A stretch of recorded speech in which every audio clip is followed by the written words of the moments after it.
Hi guys. Tonight we ease into the soft dusk drifting over the start of the Oregon Trail, and you let your shoulders drop as the last warmth of Independence, Missouri, slides behind you.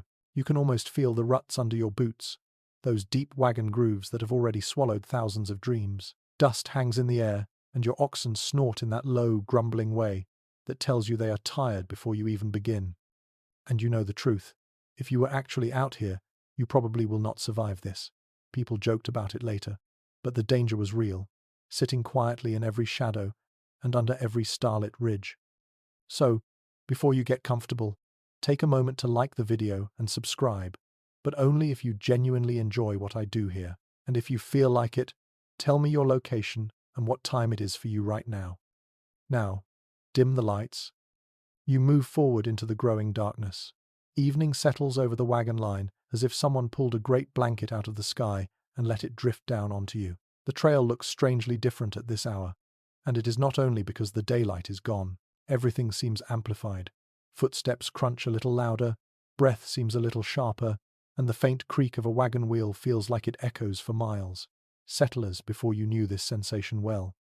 They understood that nighttime was both a welcome pause and a quiet threat. After all, once the sun dipped, the animals hunting the open plains woke up, winds shifted, and the loneliness of the frontier grew teeth. You settle your pack on your shoulder and take in the scent of early camp smoke.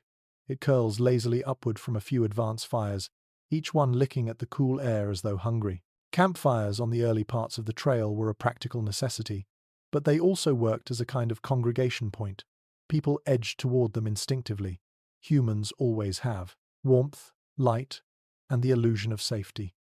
A mainstream historical fact that surprises many is that the Oregon Trail season demanded early starts and early stops because travelers needed as many usable daylight hours as possible for progress and repairs. That meant nights were long, slow, and heavy with both preparation and fear.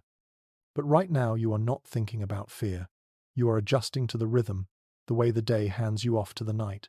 You watch the last wagon roll into its resting place. The animals stamp and shake off sweat, little puffs of earthy scent drifting around their flanks.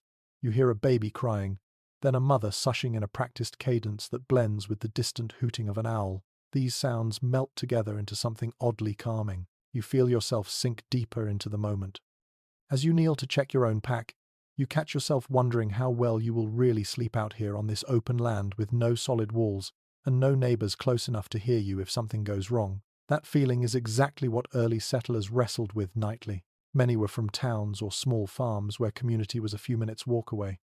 Out here, the nearest friendly voice might be several hundred yards down the wagon line, which in darkness feels like the far side of the world. You shift your weight to the other knee, brushing away a pebble. The dirt is powdery from a long day of travel. You can feel how dry it is, how easily it lifts in the slightest breeze. And you remember reading somewhere that some settlers rubbed a thin layer of this dust on their skin at night because they believed it masked human scent from predators.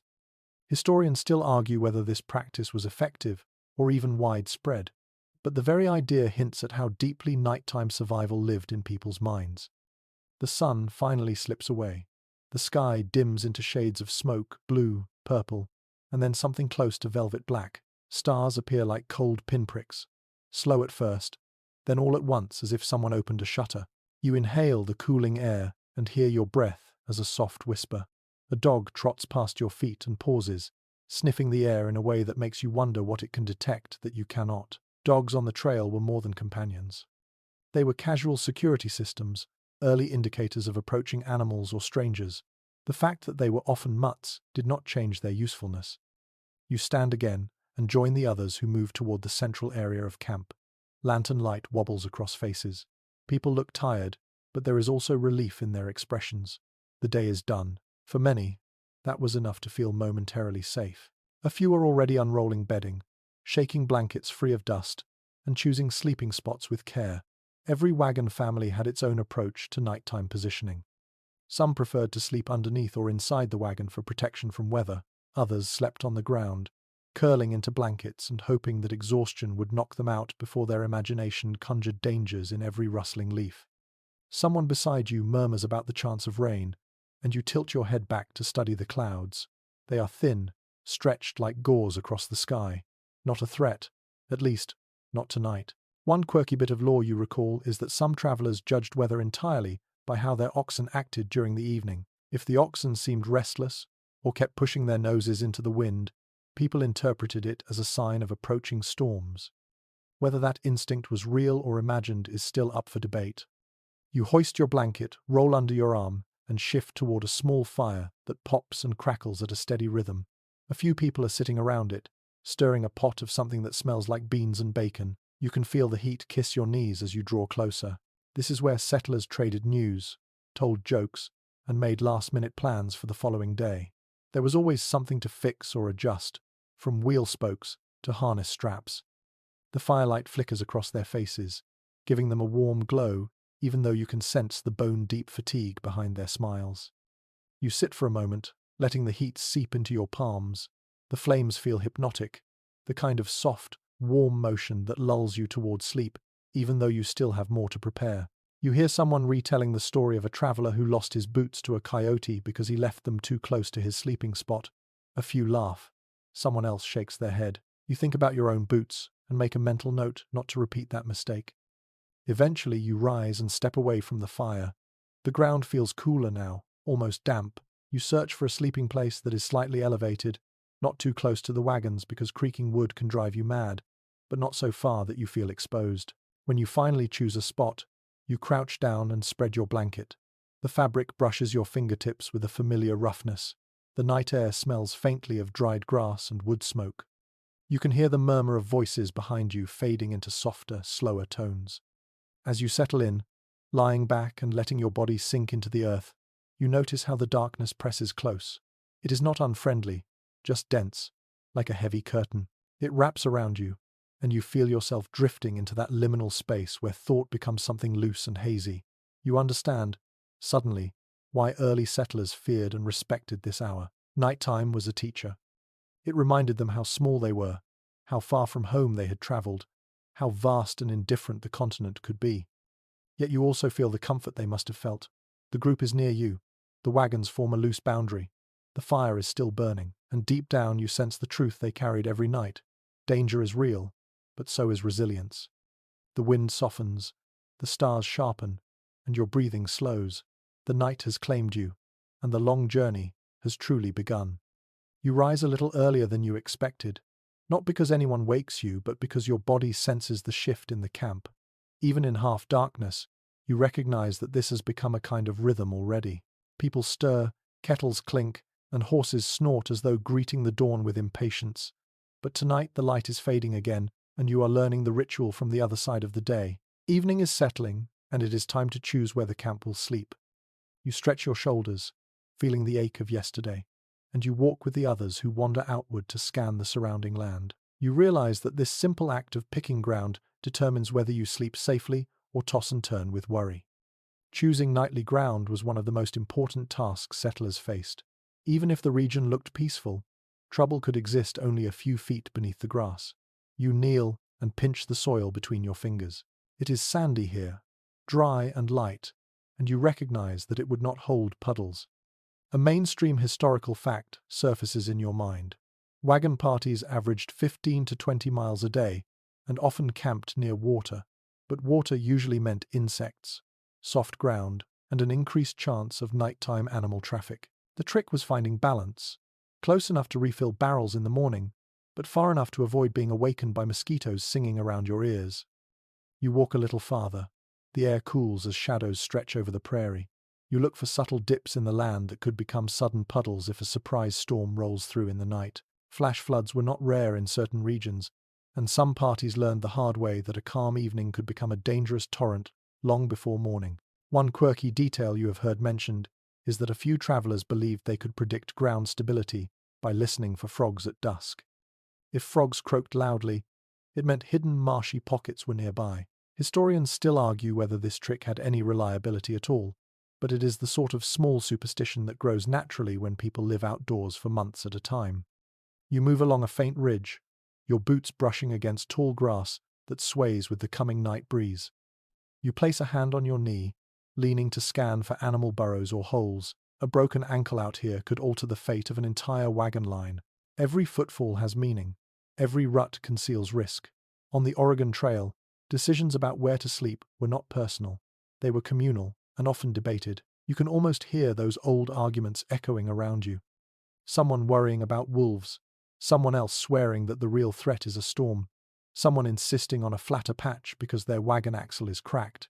Tiny negotiations shaped every evening. You tilt your head upward and see birds crossing overhead, dark silhouettes heading toward distant tree lines where they will shelter from the night. You breathe in and catch the faint odor of mud from the nearby river. It is close enough that you hear the steady rush of water, but not so close that it drowns out other sounds. You understand why water tempted travelers to camp near it. If you choose too far from a river, you start the morning already tired because you need to haul heavy buckets back to the wagons before even setting out. But if you choose too near, you become vulnerable to wildlife that also depends on the water. You remember reading that settlers sometimes placed their wagons on slightly sloping inclines, so any nighttime rain flowed downhill instead of pooling around their bedrolls. You crouch and check the angle of the ground, appreciating how even small choices become serious strategy out here. You hear the laughter of two teenagers comparing the ground with sticks, debating whether it is firm enough to hold tents. They scrape the soil, each of them pretending to be some expert scout. You cannot help smiling because their energy cuts through the tension. But even their game reminds you that stakes were high. A wagon tongue could snap if the earth was too soft. Horses might stumble. Livestock could wander into holes. You feel the weight of these details as you walk back toward the wagons. The camp leader, or at least the closest thing to one, stands near a patch of slightly elevated grass and declares this will be tonight's home. You do not argue. You look around and realize this spot checks several boxes. It is open enough for a clear line of sight in multiple directions. It has a slight rise that protects against surprise pools of water, and it sits far enough from riverbank noise that sleep might be easier. The choice feels good. You nod subtly, as though giving your quiet approval. You watch as other settlers move out to mark the boundaries of the camp. They place lanterns around the perimeter, not too bright, but enough to show where the living space ends and the night beyond begins. The lantern glow warms the air in soft circles. You step closer and feel how the evening breeze shifts around your clothing. The scent of crushed grass rises where people walk. Everything about this moment feels alive. You hear a woman behind you mutter a short complaint about how rocks always seem to find their way into the places people want to sleep. She kicks one aside with surprising force. Someone else jokes that the rocks are following her, hiding under every blanket she puts down. You laugh because humor is part of how fear is softened here. It floats through the air like another layer of warmth. Now that the ground is chosen, you notice how the mood of the camp changes instantly. People begin to settle into the tasks that come after scouting. Fires are built, animals are driven in a small loop to check for injuries. Children chase each other before being pulled gently back to help gather wood. The entire scene looks almost choreographed, but you know it is not. It is survival shaped into a nightly routine. As more people examine the chosen spot, they stomp the earth with their heels to gauge firmness. You kneel again, brushing your fingers across the uneven surface. You imagine how dozens of travelers before you felt this same ground and made similar judgments. You think about the stories you have heard where wagons tipped over in the night because the soil shifted under them. Some accounts say that settlers piled stones near their wheels for stability. Others insisted that careful selection was enough. Scholars still debate whether such stone bracing was common practice or just an occasional solution for difficult terrain. You take a deep breath. The air tastes clean and cool, touched by the scent of distant pine. It carries the sounds of clattering pots and low conversation as you return to the main area. The chosen space feels correct. Your body feels lighter. You do not know if the land approves of you, but at least it is willing to hold you through the night. Night falls more fully now. The sky deepens and small insects hum their small evening music. You kneel near your wagon, smoothing the ground before laying out your bedding. Each motion is slow, careful, almost ritualistic. This is how settlers made safety for themselves. They did not own the land. They negotiated with it every day.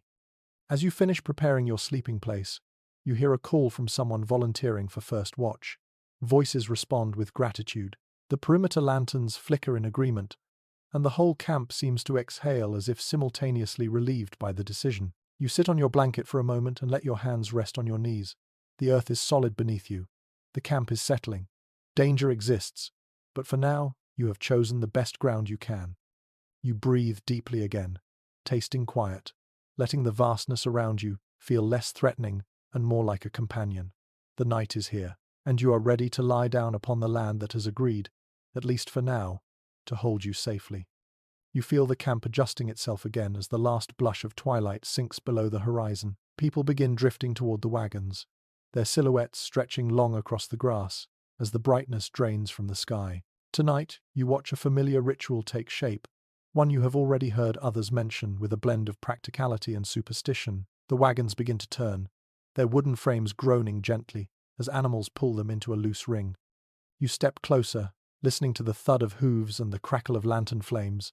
The circle is not tight, not like a fortress, but it is intentional. You can see why settlers believed it mattered. You place your hand on a wagon wheel and feel the warmth still clinging to the wood from the day's travel.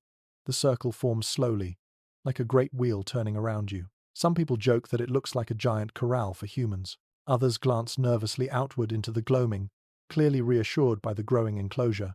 And as you observe the process, you realize something important.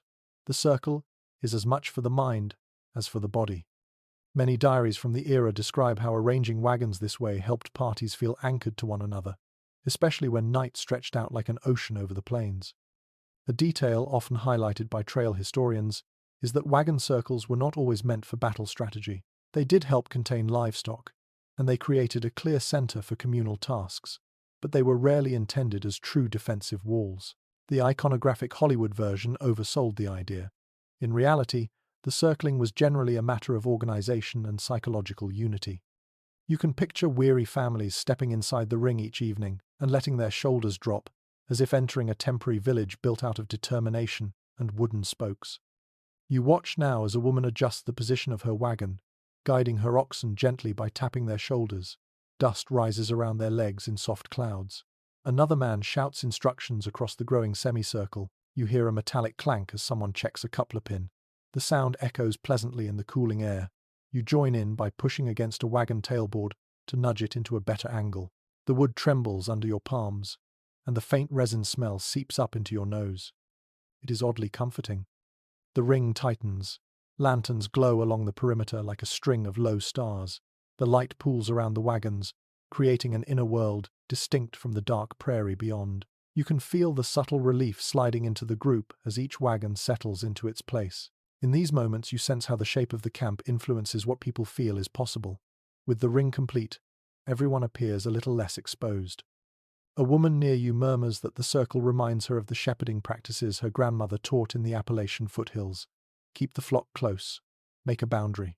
She smiles at you, brushing her hair behind her ear, and continues hauling a bucket toward the central fire.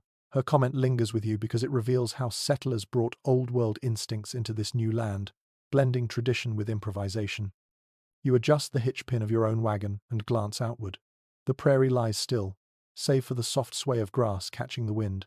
Insects hum a monotonous but somehow steadying rhythm. A coyote yips far off, the sound thin and reedy.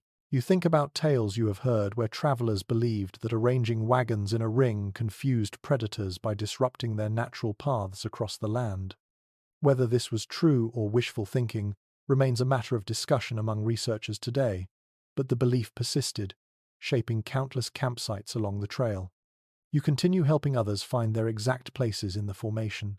Some wagons have noisy wheels, others tilt slightly from uneven packing. You step beside one wagon where a boy is adjusting the brake lever. He tells you proudly that their family wagon has a custom-made locking mechanism carved by his father. He insists it keeps their belongings safer at night. You crouch down and take a closer look. It is rough, but clever. The boy beams when you nod in approval. You are reminded that innovation thrived along the trail because problems demanded immediate solutions. As you step around the growing circle, you catch sight of a small group of travelers arguing quietly. One wants the ring tighter, another prefers a wider gap. You walk past them, listening to their reasons. The first is convinced that a narrower circle limits the angles from which trouble can approach. The second argues that a wider space prevents wagons from catching fire if someone tips a lantern. Their voices carry the cadence of people who have spent long days in the sun, tired, yet fiercely protective of their routines. There is no single correct answer.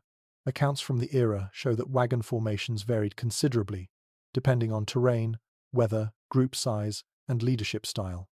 You stroll back toward the center of the camp and let your gaze follow the circle's shape. It is not perfect. Some wagons sit slightly askew. One forms a small gap where the driver misjudged the angle. Another leans because a wheel rim cracked earlier in the day. But the imperfections give the ring character. Its shape is as human as those who built it. And that, strangely enough, comforts you.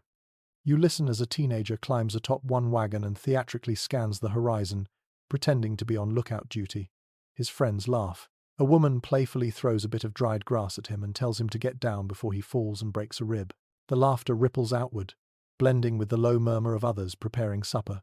The circle, incomplete moments ago, now feels like a home stitched together by shadows and lamplight. As you walk along its inner curve, your fingertips graze the wooden sides of each wagon.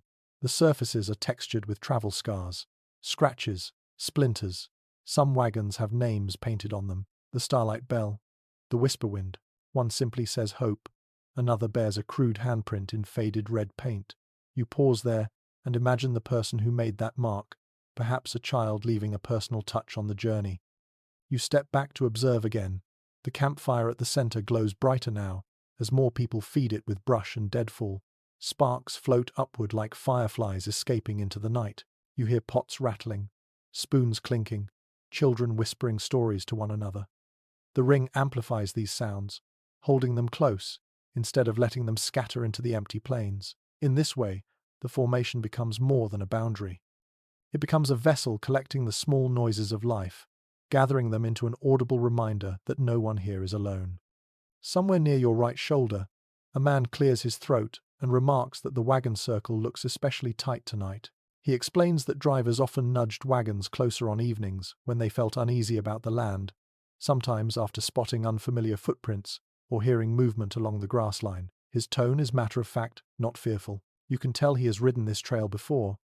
First-timers listen closely, absorbing his wisdom as though the shape of the circle might shield them from the unknowns of the night. You finally take a seat near the base of your wagon, resting your back against its wheel.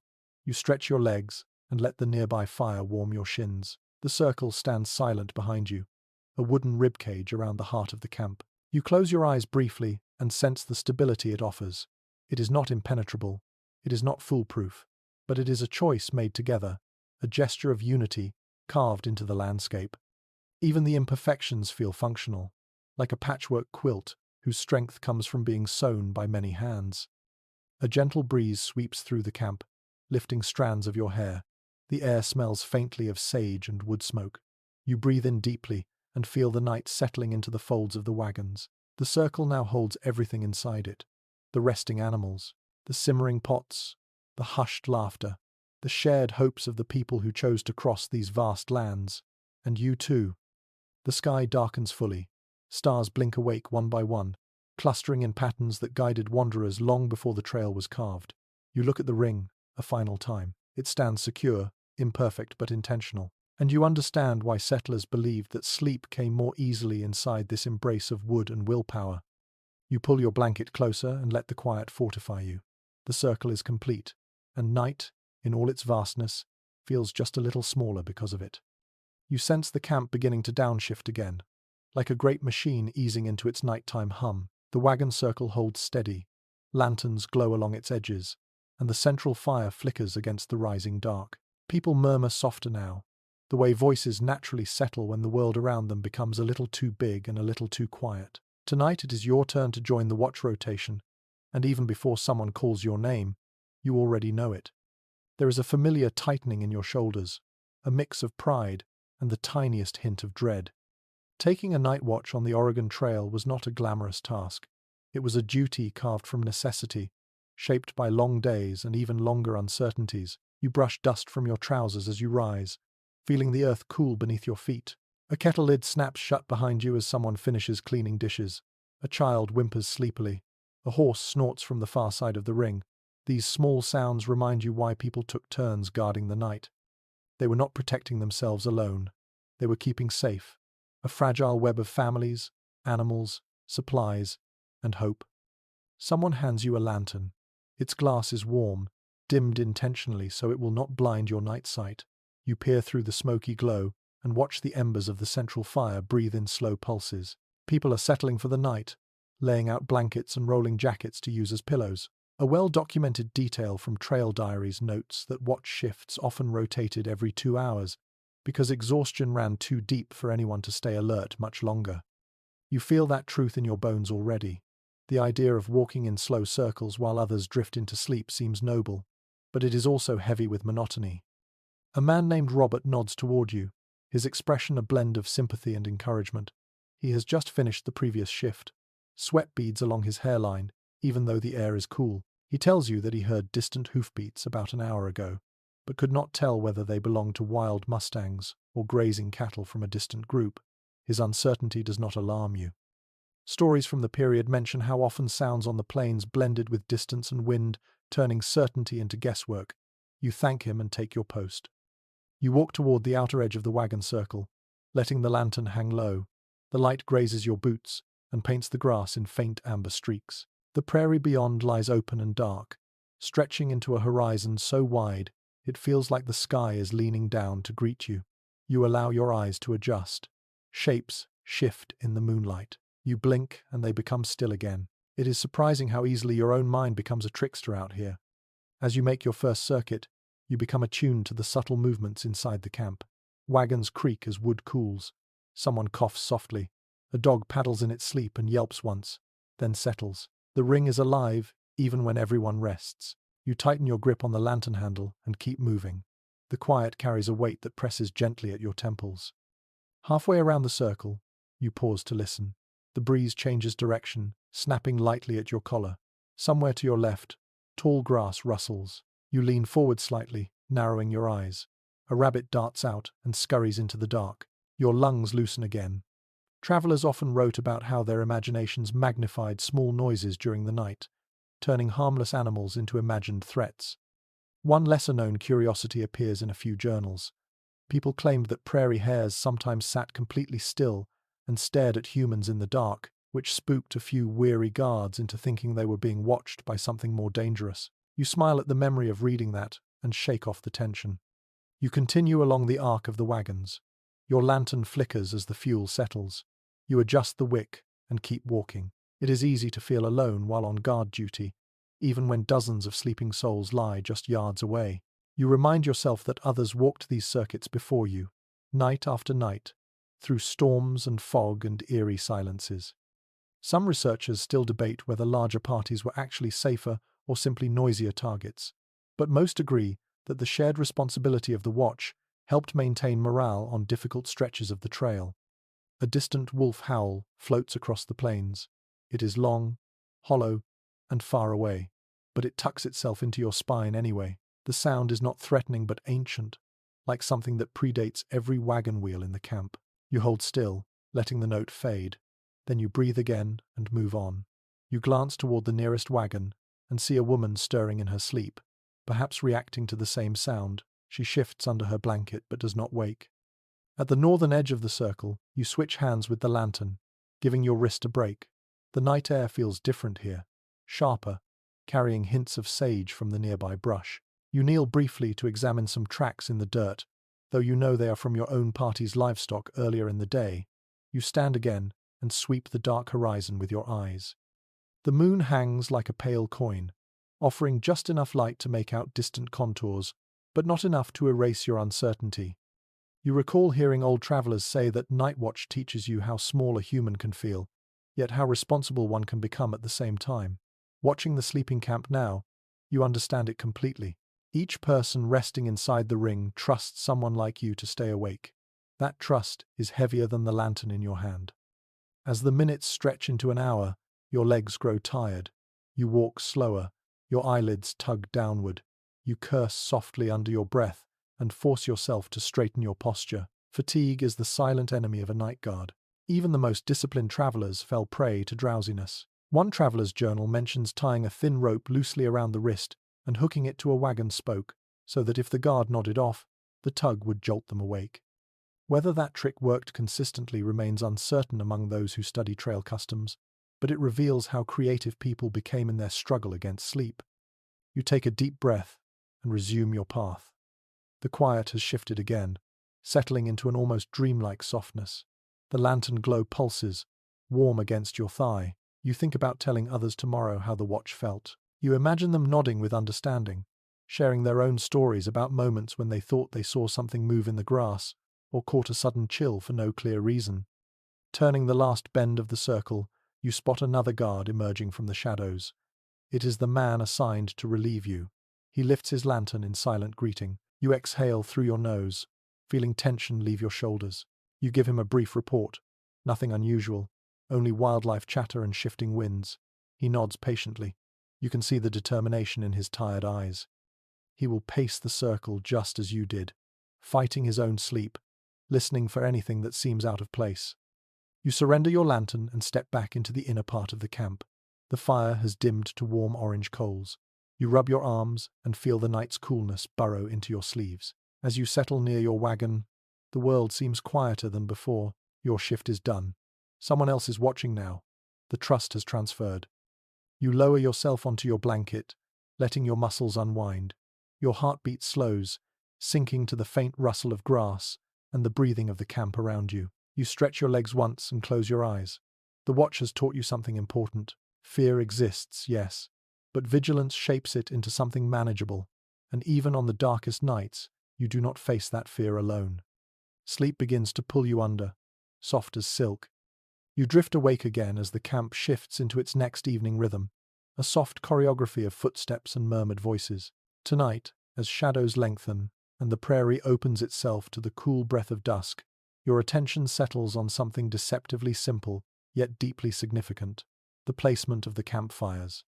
You rise slowly, brushing dust from your palms, and walk toward the central area where people are gathering wood, arranging stones, and crouching over tinder as though performing a quiet ritual. Fire on the Oregon Trail was more than warmth. It was identity. It was a beacon. And, when used poorly, it was also a risk. You can feel the intensity of the choices being made. Families had to decide where flames should burn, how high, how many, and how visible they ought to be beyond the protective curve of the wagons. You kneel beside a traveler gently coaxing sparks from a flint and steel. The glow flutters weakly at first, then catches with a dry sigh. You lend a hand by steadying the tinder bundle. It smells of sun-baked grass and faint resin. As the first little flame curls upward, the man nods with gratitude. Accounts from the period consistently note that people arranged fires methodically to balance light, warmth, and security. Too much light invited attention from afar. Too little left the camp vulnerable to predators and unseen hazards. You stand again and watch as others bring in armfuls of branches. Someone passes you a bundle of sagebrush twigs. Their earthy fragrance fills the air as you toss them onto the designated pile. A woman laughs lightly, explaining that she prefers sage smoke because it keeps biting insects away and reminds her of home. The detail sparks a memory. In some trail journals, travelers describe tossing specific herbs, seeds, or even bits of dried fruit peel into the flames, believing the scents kept nighttime creatures at bay.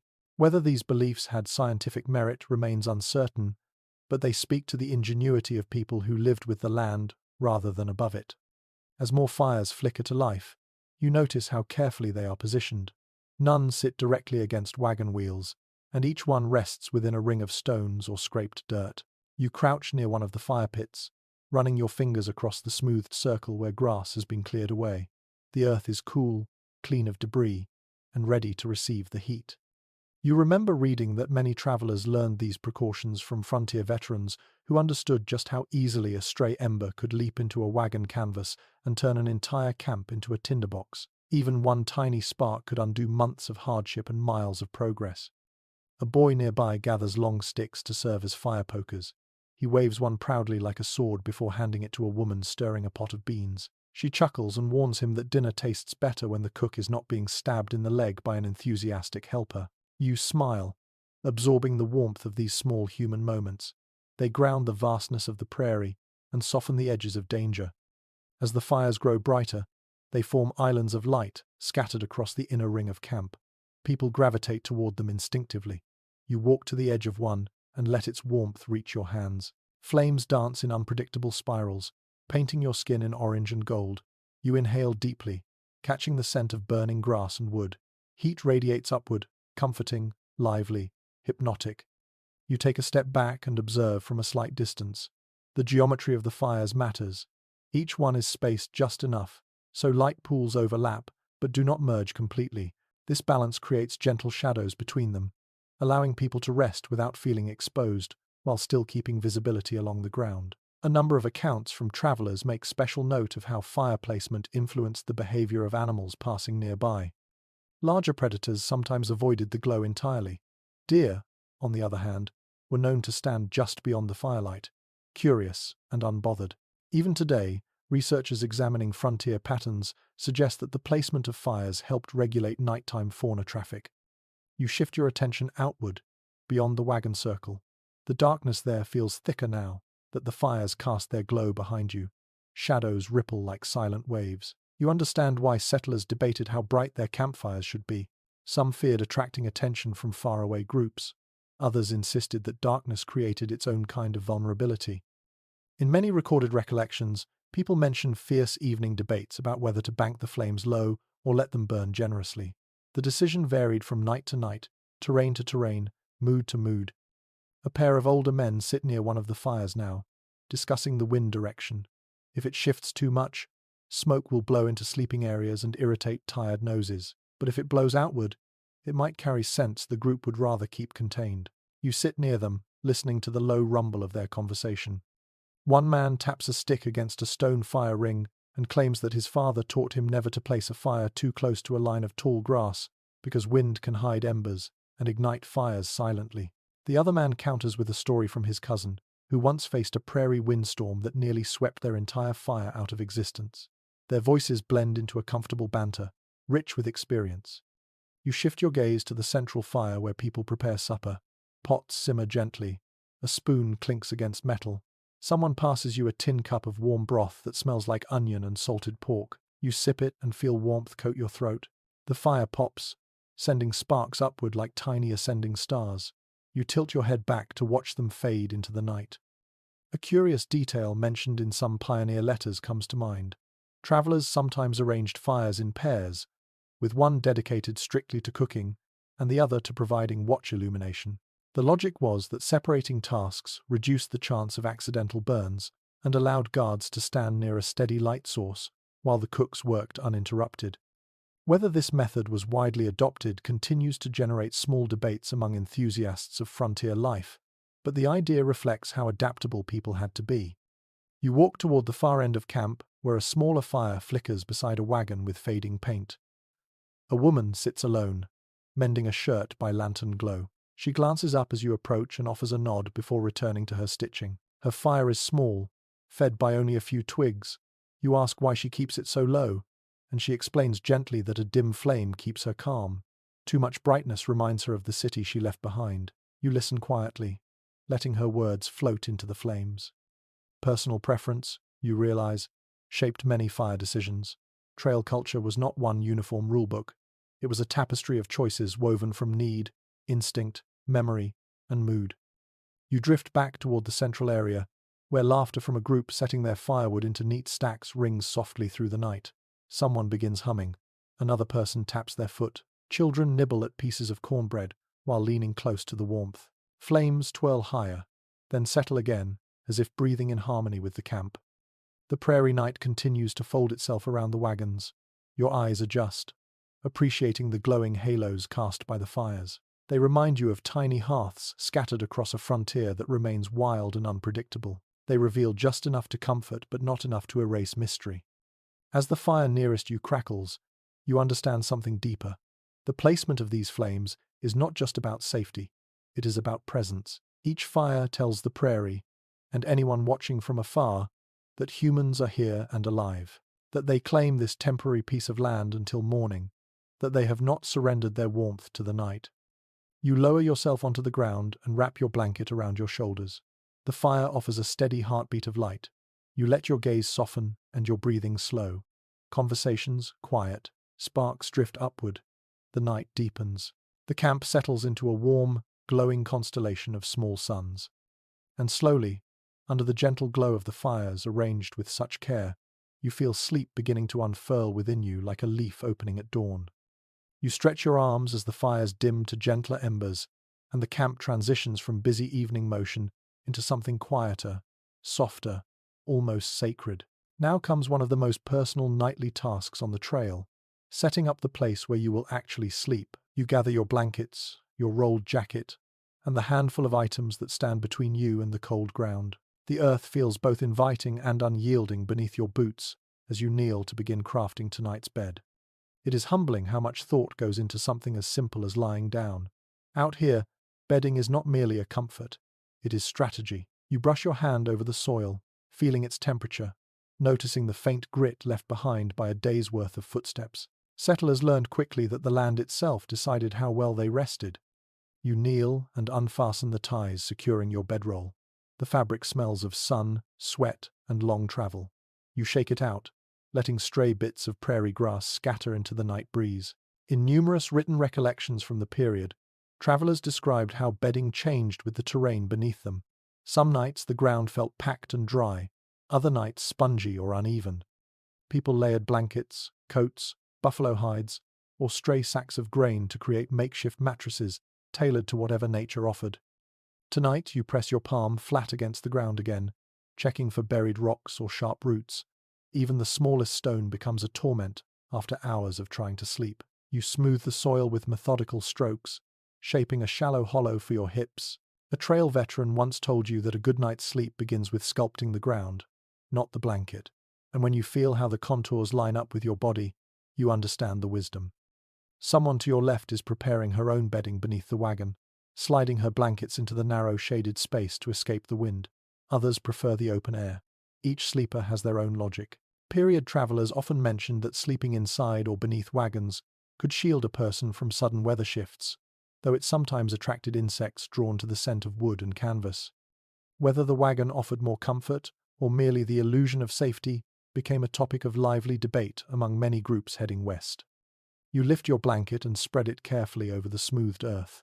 The weave is rough against your fingertips but familiar. You kneel on it, testing the feel, then adjust the edges so they rest flat against the soil. Your breath forms small puffs in the cooling air.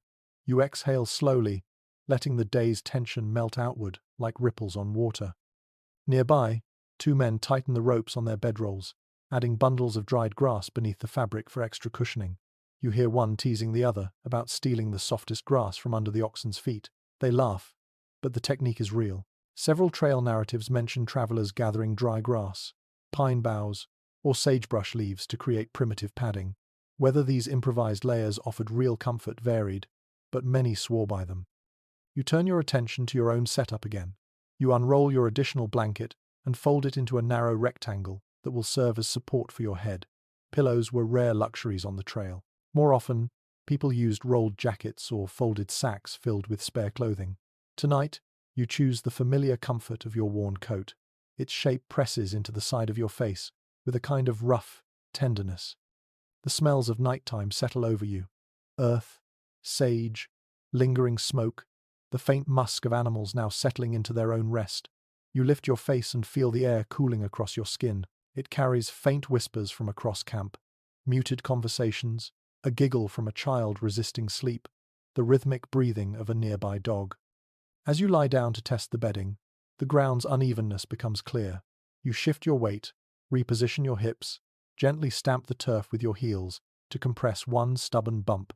Travelers frequently mention performing this adjustment dance night after night. Good bedding was not about perfection, it was about negotiation. A woman walking past you pauses to remark that the night feels chillier than yesterday. She wraps her shawl tighter and tells you she once heard that some settlers placed heated stones beneath their blankets to stay warm. You nod, remembering that letters from several pioneers mention this method. The stones were warmed at the fire, wrapped in cloth, and tucked beneath bedding. Whether it kept people warm long enough to matter is still something experts discuss without firm consensus, but the practice reveals how people blended creativity with necessity. You lie back again, letting your shoulders sink into the fabric. The blankets insulate you slightly from the ground's coldness, but you can still feel the earth's quiet heartbeat beneath you. There is something grounding in that sensation. You breathe in the night air and blink slowly at the stars overhead. They shimmer like scattered silver dust caught in a grand, silent swirl. A rustle comes from the wagon behind you as someone adjusts their bedding and mutters with frustration about a lumpy patch of soil. You smile at the familiarity of the complaint. Even today, Modern campers often discover that no matter how good their gear is, the earth always has its own opinions about comfort. You roll slightly to your side and pat the ground as though you can coax it into being kind. Further across camp, a young couple attempts to stitch a tear in their shared blanket before bed. The woman holds the fabric tight, while her partner threads the needle with a dramatic squint. Their laughter drifts softly toward you, warm and infectious. You watch them for a moment and feel something tender settle in your chest. These small moments of domesticity transform the wilderness into something briefly gentle. Your own blanket rustles as you reposition it once more. You place your hand against the edge and feel its texture. The wool is coarse, the fibers stiff from repeated use, but there is comfort in its ruggedness. Many trail accounts emphasize how bedding became deeply personal. Blankets were not simply gear, they were symbols of home, of continuity, of warmth carried across an indifferent continent. You stretch your legs and inhale deeply, letting the night sounds gather around you. Somewhere beyond the wagons, an ox shifts its weight with a low groan. A few crickets sing in inconsistent rhythms. A faint gust brushes across the camp, lifting tiny curls of dust that dance briefly before settling again. You take one last look at your bedding setup. It is imperfect, yes, but it is ready. You have shaped the earth as best you can, layered your blankets with thought, prepared your small island of warmth against the cooling prairie. As you settle fully into it, you think about how many settlers before you performed these exact motions in the exact same fading light. The continuity echoes across time. Your body sinks slowly, your muscles unwinding. The night presses close, cool and deep. The ground cradles you in a way that feels both firm and forgiving. And under the endless sprawl of sky, you understand that this ritual of arranging bedding was an act of quiet resilience, a way of turning raw, unpredictable land into something temporarily gentle. You pull the blanket higher along your chest, your eyes flutter. The sounds of the camp become distant, blurred, soft. In this small, carefully prepared corner of the prairie, you feel rest rising toward you like a warm tide. Sleep waits patiently at your door. You settle deeper into your bedding as the sky darkens fully, and the edges of camp grow quieter. The fires soften into low, breathing embers, and the wagon circle becomes a shadowy shape against the horizon. It is in moments like this, when your body begins to surrender to stillness, that your ears sharpen. Every faint rustle takes on new meaning. You close your eyes for a moment, then open them again, listening with the same instinct settlers carried night after night on the Oregon Trail. Sound rules the dark out here. You breathe slowly, letting the night tune itself around you. The prairie seems alive with tiny pulses, the whisper of tall grass swaying, the drumming of insects, the occasional shuffle from the livestock, whose silhouettes bob against the firelight. You lift your head slightly, feeling the way the air vibrates with distant calls. Somewhere far off, a coyote yips.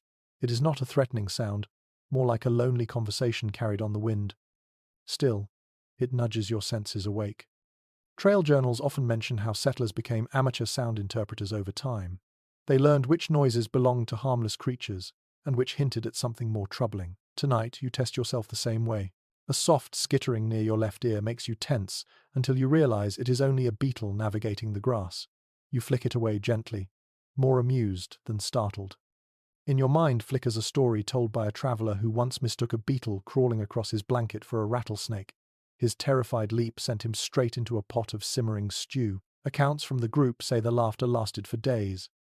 You sink back, letting the ground hold you. The camp's little symphony grows richer. A horse stamps its hoof twice. Someone murmurs in their sleep. A kettle lid rattles as it cools on the embers. The longer you listen, the more the sounds blend into a rhythm that feels almost orchestrated. It is strange how quickly your mind begins to assign meaning to this nighttime score. Even scholars who study frontier behavior note that interpreting sound was essential to survival, and often dictated when a camp should rise or stay hidden. Out here, noise is more informative than sight. A faint flutter catches your attention. You tilt your head, squinting into the darkness. A nightbird lifts off from the grass, beating its wings slowly as it disappears into the sky. The sound reminds you of a quiet broom sweeping dust from a floor. People crossing the trail often talked about birds as environmental guides.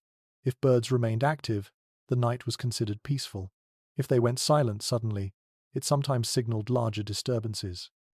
Whether that belief consistently held true remains a topic researchers explore today, but you can see why it became part of the traveler's shared knowledge. You draw your blanket closer and continue listening. The prairie wind shifts direction. It brushes past your cheeks like a cool hand in the dark. It picks up small threads of campfire smoke and carries them over you, combining with the scent of grass and faint traces of animal musk. Nights on the trail had their own perfume, one that clung to clothes, hair, and memory long after the journey ended. Then you hear it, a low, rolling growl, somewhere beyond the circle. You stiffen. The sound vibrates across the ground rather than slicing through the air, which is both unsettling and oddly fascinating. You hold your breath. The growl comes again, then fades. You sit up quietly, heart tapping a little faster. After a moment, you recognize the truth. It is the distant rumble of buffalo moving across the plains. Large herds often traveled at night, their footfalls mimicking thunder. Travelers wrote of waking to these sounds and feeling both awe and unease. Even a small herd could shake the earth like a passing storm. You release your breath and smile at your own reaction. It amazes you how quickly the unfamiliar becomes nerve-wracking, even knowing history. You lie back down and let the distant rumbling dissolve into the quiet. Another sound rises, this one closer. The dry rasp of grass parting under careful steps. You lift your head again, tense for a moment, before spotting the dark silhouette of a mule making its slow way toward a pile of leftover hay. You exhale. Animals often roamed around camp in the night. A few travelers even tied small bells to their livestock so they could track them by sound alone. Some accounts mention how the gentle jingling gave people comfort, though others insisted it ruined their sleep entirely. You close your eyes once more, letting your imagination soften its edges. The world beyond the wagons becomes a fluid dreamscape. You wonder what settlers felt hearing these same noises, without the reassurance of knowing how the story ends. They stepped into the night with a fragile kind of bravery, relying on their ears to tell them what their eyes could not see. A gentle tapping pulls you from your thoughts. Somewhere near the north end of camp, a loose piece of canvas flaps in the wind, creating a steady rhythm like fingers drumming on a tabletop. You listen closely, then let it blend into the background. Experienced travelers often said that once you memorized a camp's internal noises, you could more easily detect anything unfamiliar. You think about that now, cataloging each sound and sorting them into categories: harmless, neutral, curious, or alarming. Suddenly, a sharp crack splits the air. You shoot upright, heart leaping. The sound is unmistakable, a twig snapping under weight. You look toward the wagons, scanning for movement. The darkness thickens around the edges of your vision. You wait for another sign. Then it comes. A faint snort, followed by the soft thud of hooves. Relief floods your chest. It is only one of the oxen shifting in its yoke, perhaps irritated by an insect. Still, the moment reminds you how thin the line between calm and fear can be. You ease back down and breathe out slowly. The crack of that twig brings to mind a peculiar anecdote shared in a few letters from the era. Some travelers believed that snapping sounds in the night were messages from unsettled spirits. Others suspected prowling mountain lions. Many later admitted the culprit was usually a restless cow stepping on dry brush. The human imagination is a powerful force, especially when wrapped in darkness. The camp begins to soften even further as the night deepens. People drift fully into sleep. Conversations cease entirely. The fires shrink to quiet glows, barely illuminating the wagon wheels. The livestock settle. Dogs curl into tight shapes, their breaths forming little clouds in the cool air. Then you hear something more delicate. A single note, high and crystalline, carried on the breeze. It is the chirp of a lone night cricket. Another joins, then another. Soon the air hums with a fragile chorus. Many settlers mentioned that this chorus helped them fall asleep. The consistent rhythm reminded them of home, or at least of something familiar in a land constantly shifting around them. You let the insect song wash over you. Your heartbeat slows. The prairie shifts from mysterious to soothing. Sound becomes a blanket, warm and surprisingly tender. You let your mind wander while keeping your ears half alert.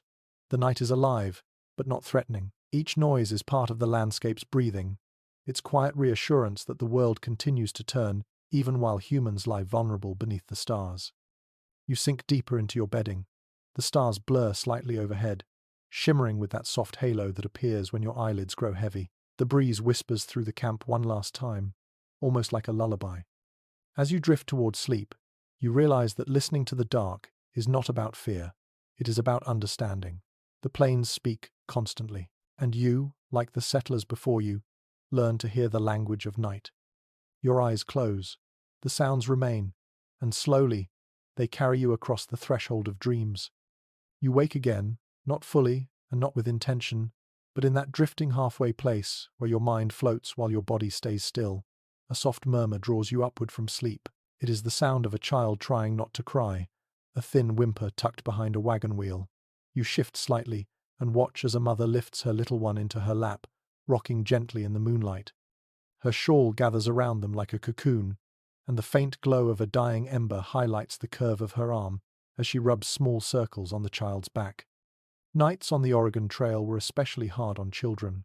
The ground was unfamiliar, the noises endless, and the sheer openness of the prairie felt too large for young minds to understand. You push yourself up on your elbows, observing the scene quietly. The mother whispers about stars and warm pillows, and how tomorrow's sunrise will bring new adventures. Her tone is calm, soothing, shaped by a confidence she may not fully feel but offers anyway because children deserve that illusion. Many accounts from the era describe nights filled with restless little bodies crawling onto parents' blankets, not out of misbehavior but because nighttime stretched too wide, and fear seeped into the spaces between breaths. One historical memoir mentions a family whose children refused to fall asleep unless they held onto a corner of the wagon canvas, believing it tethered them to safety. You can imagine that now, watching the child's fingers curl into the fabric of their mother's shawl. You rise slowly, not wanting to disturb anyone, and walk toward a quieter corner of the camp, where another family has spread out their bedding. 3 children nestle together beneath a patched quilt, their legs tangled like roots beneath the soil. One child stirs, mumbling something unintelligible, and their older sibling hushes them with a gentle pat. You smile at the tenderness. Amid the harshness of the trail, siblings often became small guardians, holding each other through storms, fevers, and long nights under the open sky. You crouch nearby, watching a father adjust a blanket around his youngest child.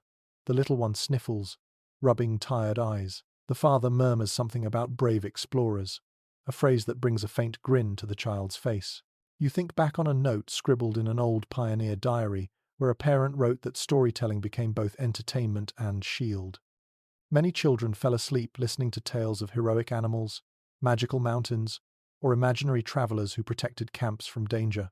These stories were not just distractions, they were survival tools crafted from imagination. You settle down beside a wagon wheel and listen again. The child who cried earlier has quieted. The mother hums now, a soft lullaby that wanders across the camp like a breeze. The tune feels familiar even though you have never heard it before. Music, especially at night, was used sparingly by many travelers because they feared attracting unwanted attention. Yet small, private lullabies, carried in low tones, filled countless camps over the years. In one documented account, a family whispered songs in turns, passing the melody along like a treasured thread to keep their children calm through thunderstorms. A faint rustle behind you makes you turn. 2 parents are arranging a barrier of blankets around their sleeping children, draping them so the worst of the night wind stays out. The way the blankets sway reminds you of small tents, fabric shelters that transform raw ground into rooms. You approach quietly, and they explain that children often slept more soundly when cocooned in defined spaces. Something about creating boundaries made the vast prairie feel less overwhelming. Trail families improvised these tiny shelters, using shawls, coats, or wagon tarps. Contemporary researchers still discuss how these small fabric enclosures may have lessened children's nighttime anxiety. You stretch your legs and cross toward the far side of the wagon ring, where a group of older children sit near a low ember bed. They whisper stories to each other, passing time until sleep takes them. One child describes seeing a huge owl earlier, wings so wide it looked like a floating blanket. Another claims her boots were moved during supper by a mischievous prairie spirit. You hide a smile. Frontier children blended folklore and boredom into vivid narratives that helped them cope with long days and intimidating nights. These stories were playful, not fearful, a way of holding power over the unknown. You sit with them for a moment. One child offers you a piece of dried apple, its sweetness faint but welcome. He tells you he likes to sleep near a fire because the crackling reminds him of his grandmother's kitchen. Another child nods and admits he hates when the night grows too quiet because he starts imagining wolves sneaking between the wagons. His friend nudges him, insisting that wolves prefer deer to smelly boys. They laugh, tiny snorts of amusement breaking the stillness. As you listen, you think of a recollection shared by a traveling preacher who once wrote that children on the trail had sharper nighttime fears than adults, but also an astonishing resilience. In his writings, he noted how quickly a child shifted from trembling anxiety to total fascination at the sight of a shooting star or a glowing beetle. You see that same pattern here, in these tired yet curious faces that glow faintly in the ember light. A sudden gust of wind tugs at a wagon cover. The noise startles a toddler, who jolts awake with a wide-eyed gasp. The boy's mother scoops him into her arms, whispering assurances. He tucks his face into her neck, clutching her sleeve. You watch how she rubs slow circles on his back, grounding him with familiar touch. That gentle motion, you realize, probably soothed as many fears as any physical barrier or weapon. You step aside to allow her space and continue your quiet walk. A different family carefully checks the ground under their children's bedding. The father explains that they found a prickly weed beneath their blankets the previous night that kept one child awake in pain. He now combs the ground thoroughly each evening, determined not to repeat the mistake. That small detail reminds you of accounts where parents turned the nightly clearing of ground into a game. Children would help by hunting for the biggest rock or the sharpest stick, transforming fear into participation. A young girl nearby wraps her rag doll tightly in a scrap of fabric before tucking it under her arm. She whispers something to it, perhaps sharing secrets or giving it instructions on how to guard the night. Handmade dolls were treasured on the trail, providing emotional anchors for children separated from everything familiar. Some families stitched extra scraps onto the dolls after each milestone, marking progress along the journey. Whether every child believed these dolls protected them is uncertain, but many diaries mention how deeply attached children were to their small cloth companions. You pause near your bedding again and take in the whole scene. Parents murmuring, children snuggling into quilts, a handful of older kids still whispering stories. The camp's warmth, once centered on the fire, now radiates from clusters of families curled around one another like constellations. The night deepens further. Clouds drift lazily across the stars. The wind quiets. Children finally surrender to sleep, their breathing soft and rhythmic. You sense how vulnerable yet resilient they are, and you see clearly why adults on the trail went to such lengths to create a feeling of safety, even when actual safety was uncertain. Emotional comfort, it seems, mattered just as much as physical protection. You lie down again, pulling your blanket close. A final stir comes from a nearby wagon where a child mutters in a dream. The mother adjusts her shawl, pats the child's shoulder, and settles once more. Warmth hums around you, shaped by the quiet courage of families who learn to soothe fear with touch, voice, story, and presence. You close your eyes. The whispering fades.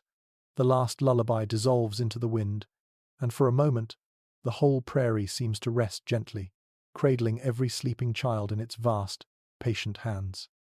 You ease yourself upright again, stretching your back as the moon slides higher in the sky. The camp has grown even quieter now, tucked into the late hours, when only the wind and the faint shuffling of animals remain awake. Your eyes drift toward the outer edge of the wagon circle where the livestock are gathered. Their silhouettes shift gently, rising and settling like slow waves. Tonight, your attention gravitates to them, because out here on the trail, sleep is never truly secure unless the animals are protected too. The oxen stand closest to the wagons, their massive bodies outlined in pale silver light. Beyond them, a few horses flick their tails lazily, brushing away insects. A pair of mules huddle near a makeshift feed bag. You walk toward them quietly, stepping lightly so as not to startle anything. Even in rest, livestock remain skittish. They know dangers long before humans do.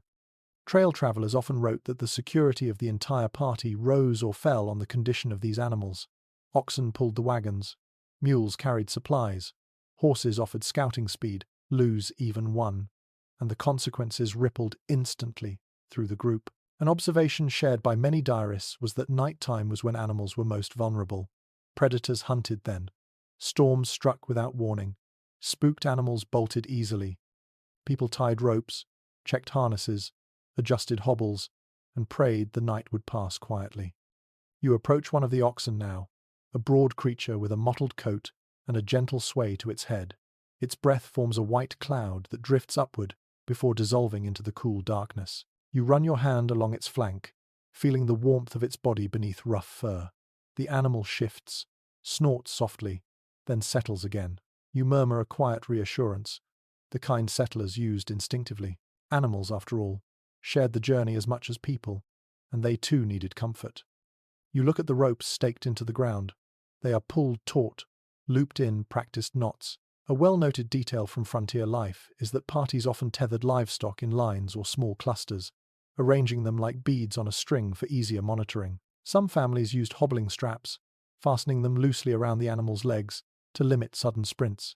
Others employed makeshift corrals, using fallen branches or brush. The methods varied widely depending on the terrain and the personality of the animals themselves. As you move along the tether line, you pause to tighten a rope that has slackened. The knot feels rough under your fingers. You pull it snug, anchoring it firmly. A faint metallic clink reaches your ears as the rope rubs against its iron ring. You step back and study the line. Everything appears steady. A man approaches, rubbing sleep from his eyes. He carries a lantern shielded with cloth to dim the light. He nods toward you, grateful that you checked the ropes. In a quiet voice, he tells you he once lost a mule in the middle of the night because the animal chewed through its tether and wandered miles away, drawn by the scent of wild grass. They found it at dawn standing proudly atop a small ridge, looking far too pleased with itself. He chuckles at the memory, though the inconvenience must have been maddening. He returns to his wagon, and his lantern glow fades. You move toward the horses next. They shift nervously, ears flicking at every subtle sound. Horses are always more alert than oxen, and their tension spreads through the night air like static. You stroke one down the neck, feeling its muscles tighten, then loosen beneath your hand. The animal exhales sharply. You whisper something soothing. Horses on the trail were sometimes prized above wagons themselves. They carried scouts, pulled lighter loads, and offered the mobility that saved lives. But they were also prime targets for thieves. Several travelers recorded stories of waking to hoofbeats disappearing into the night as stolen horses vanished before anyone could react. You crouch to inspect a pair of hobbled hooves. The straps appear in good condition, not too tight, not too loose. A few historians examining trail practices suggest that hobbling worked well most nights, but sometimes failed when clever or panicked animals wriggled free. The debate continues among enthusiasts who recreate trail journeys today, each claiming their favored method reigns superior. You smile at the thought. Some arguments never fade with time. You stand and listen. The livestock settle. Their breathing forms its own chorus, slow and steady. Then a sudden snort cuts through the quiet. A mule jerks its head up, ears pointed sharply toward the darkness. You freeze. The mule's tension spreads instantly to the surrounding animals. A few shift nervously. One stomps the ground. You hold your breath, scanning the prairie. For a moment, nothing moves. Then the sound comes. A faint rustle in the tall grass, too deep to be wind. Your heart taps faster. You squint, trying to separate shadow from shape. The rustle grows closer. The animals flick their tails, restless. Then, from the grass, emerges a deer. A small, delicate creature, with wide eyes reflecting lantern glow. It pauses, surprised by the sudden attention. You exhale at the same moment half the animals do. The deer blinks, dips its head, and bounds off into the night with graceful leaps. The tension dissolves instantly. You laugh softly under your breath. It is not the first time wildlife has startled an entire camp. Frontier letters mention that deer, pronghorns, and even wayward badgers frequently caused midnight commotions that sent tired settlers stumbling out of their blankets in confusion. You continue along the edge of the camp, checking on the last few animals. A pair of oxen lie down together, their massive bodies forming a warm mound against the chill. One flicks its ear lazily as you approach. They seem calm now, soothed by the consistency of the night wind. You kneel beside them briefly, feeling their body heat radiate outward like a natural hearth. Behind you, the wagon circle glows faintly with leftover firelight.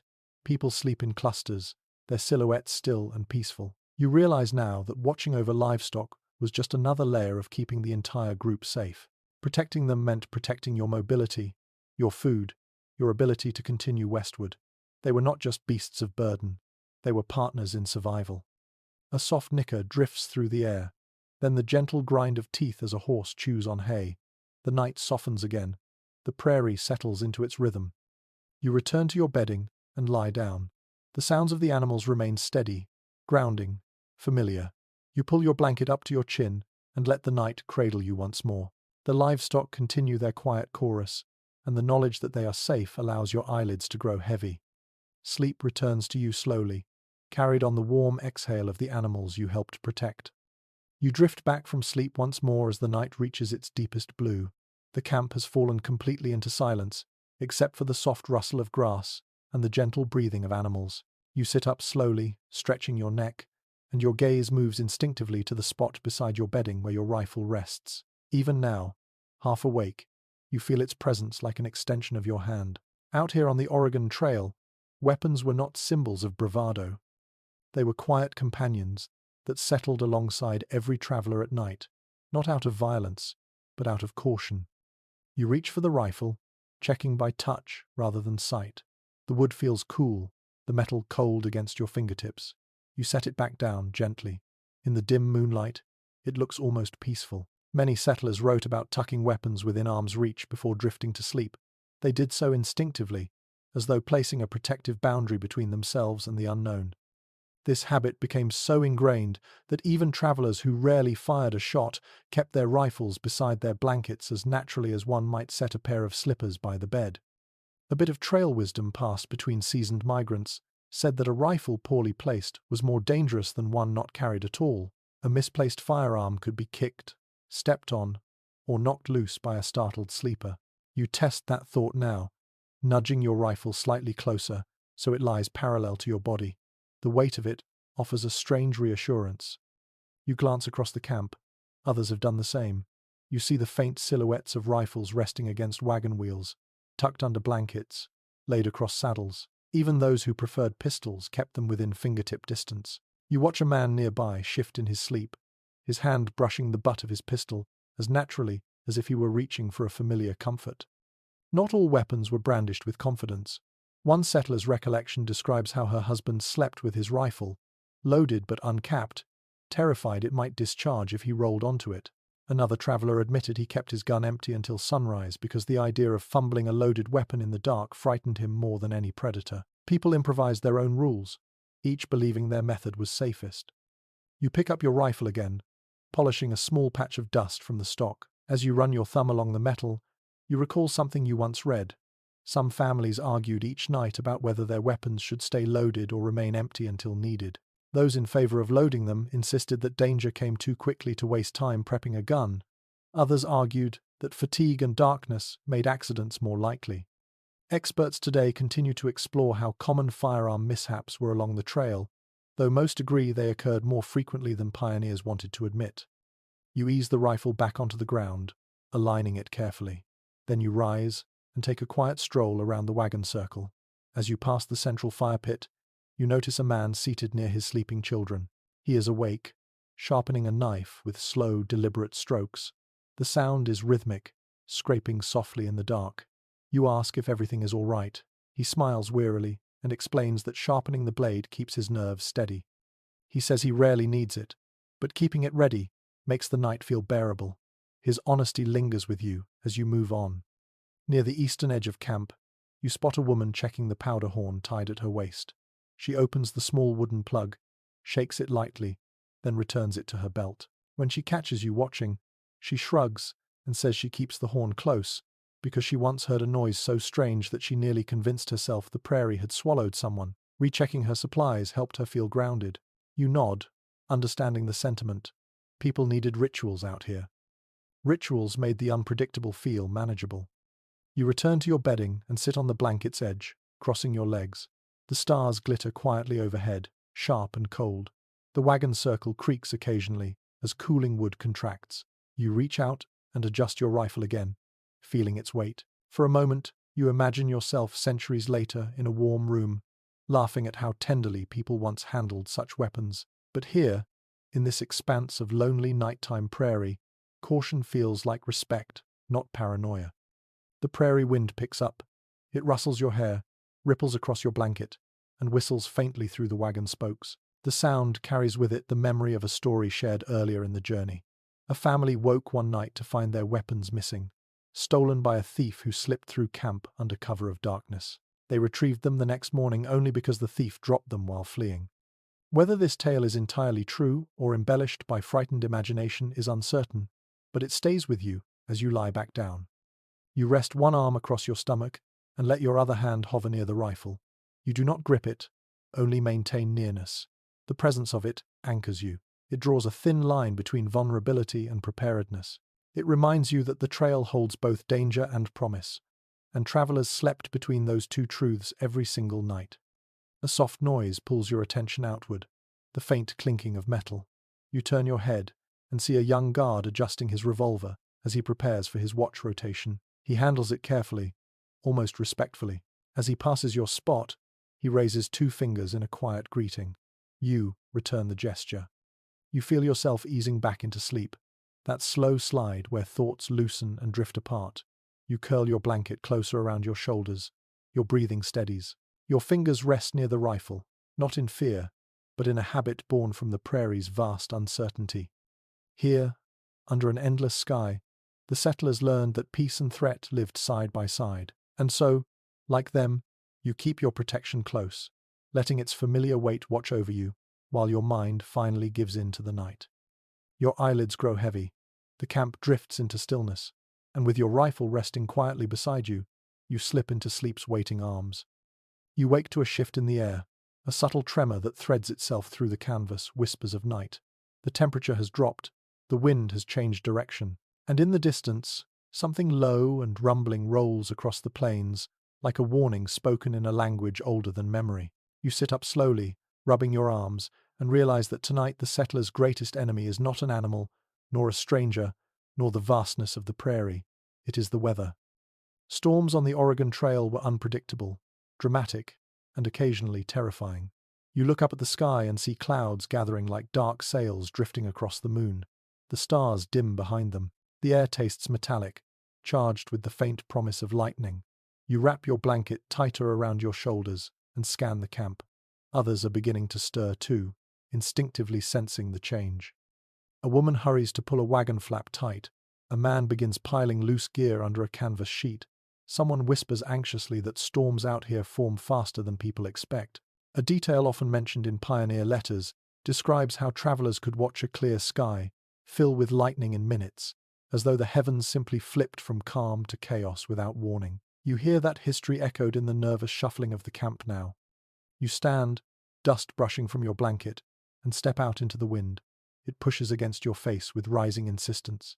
Dust swirls around your ankles. The campfire embers jitter, then scatter as a gust flattens them. You hurry to help shield the remaining coals, kicking dirt over them so they do not blow into the wagons. A man beside you mutters that he once knew a group that lost half its canvas to a wandering spark during a windstorm. Whether the tale is exaggerated or not, it sends a ripple of urgency through everyone. Lightning flashes far out on the horizon, illuminating the landscape in a brief, ghostly pulse. The prairie becomes a bright, frozen tableau for one heartbeat, then disappears back into darkness. The moment is eerie enough that your skin tightens at the back of your neck.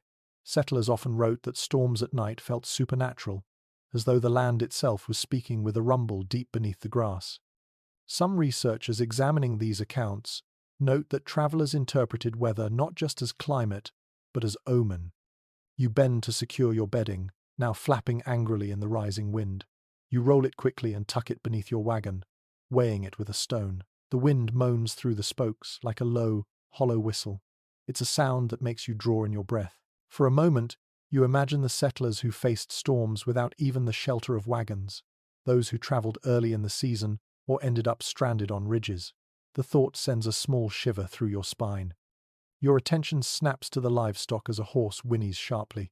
The animals sense the brewing energy long before humans do. You hurry toward them, helping others tighten the ropes, checking knots, soothing frightened creatures with slow strokes. Their bodies tremble, shifting anxiously as thunder rolls again.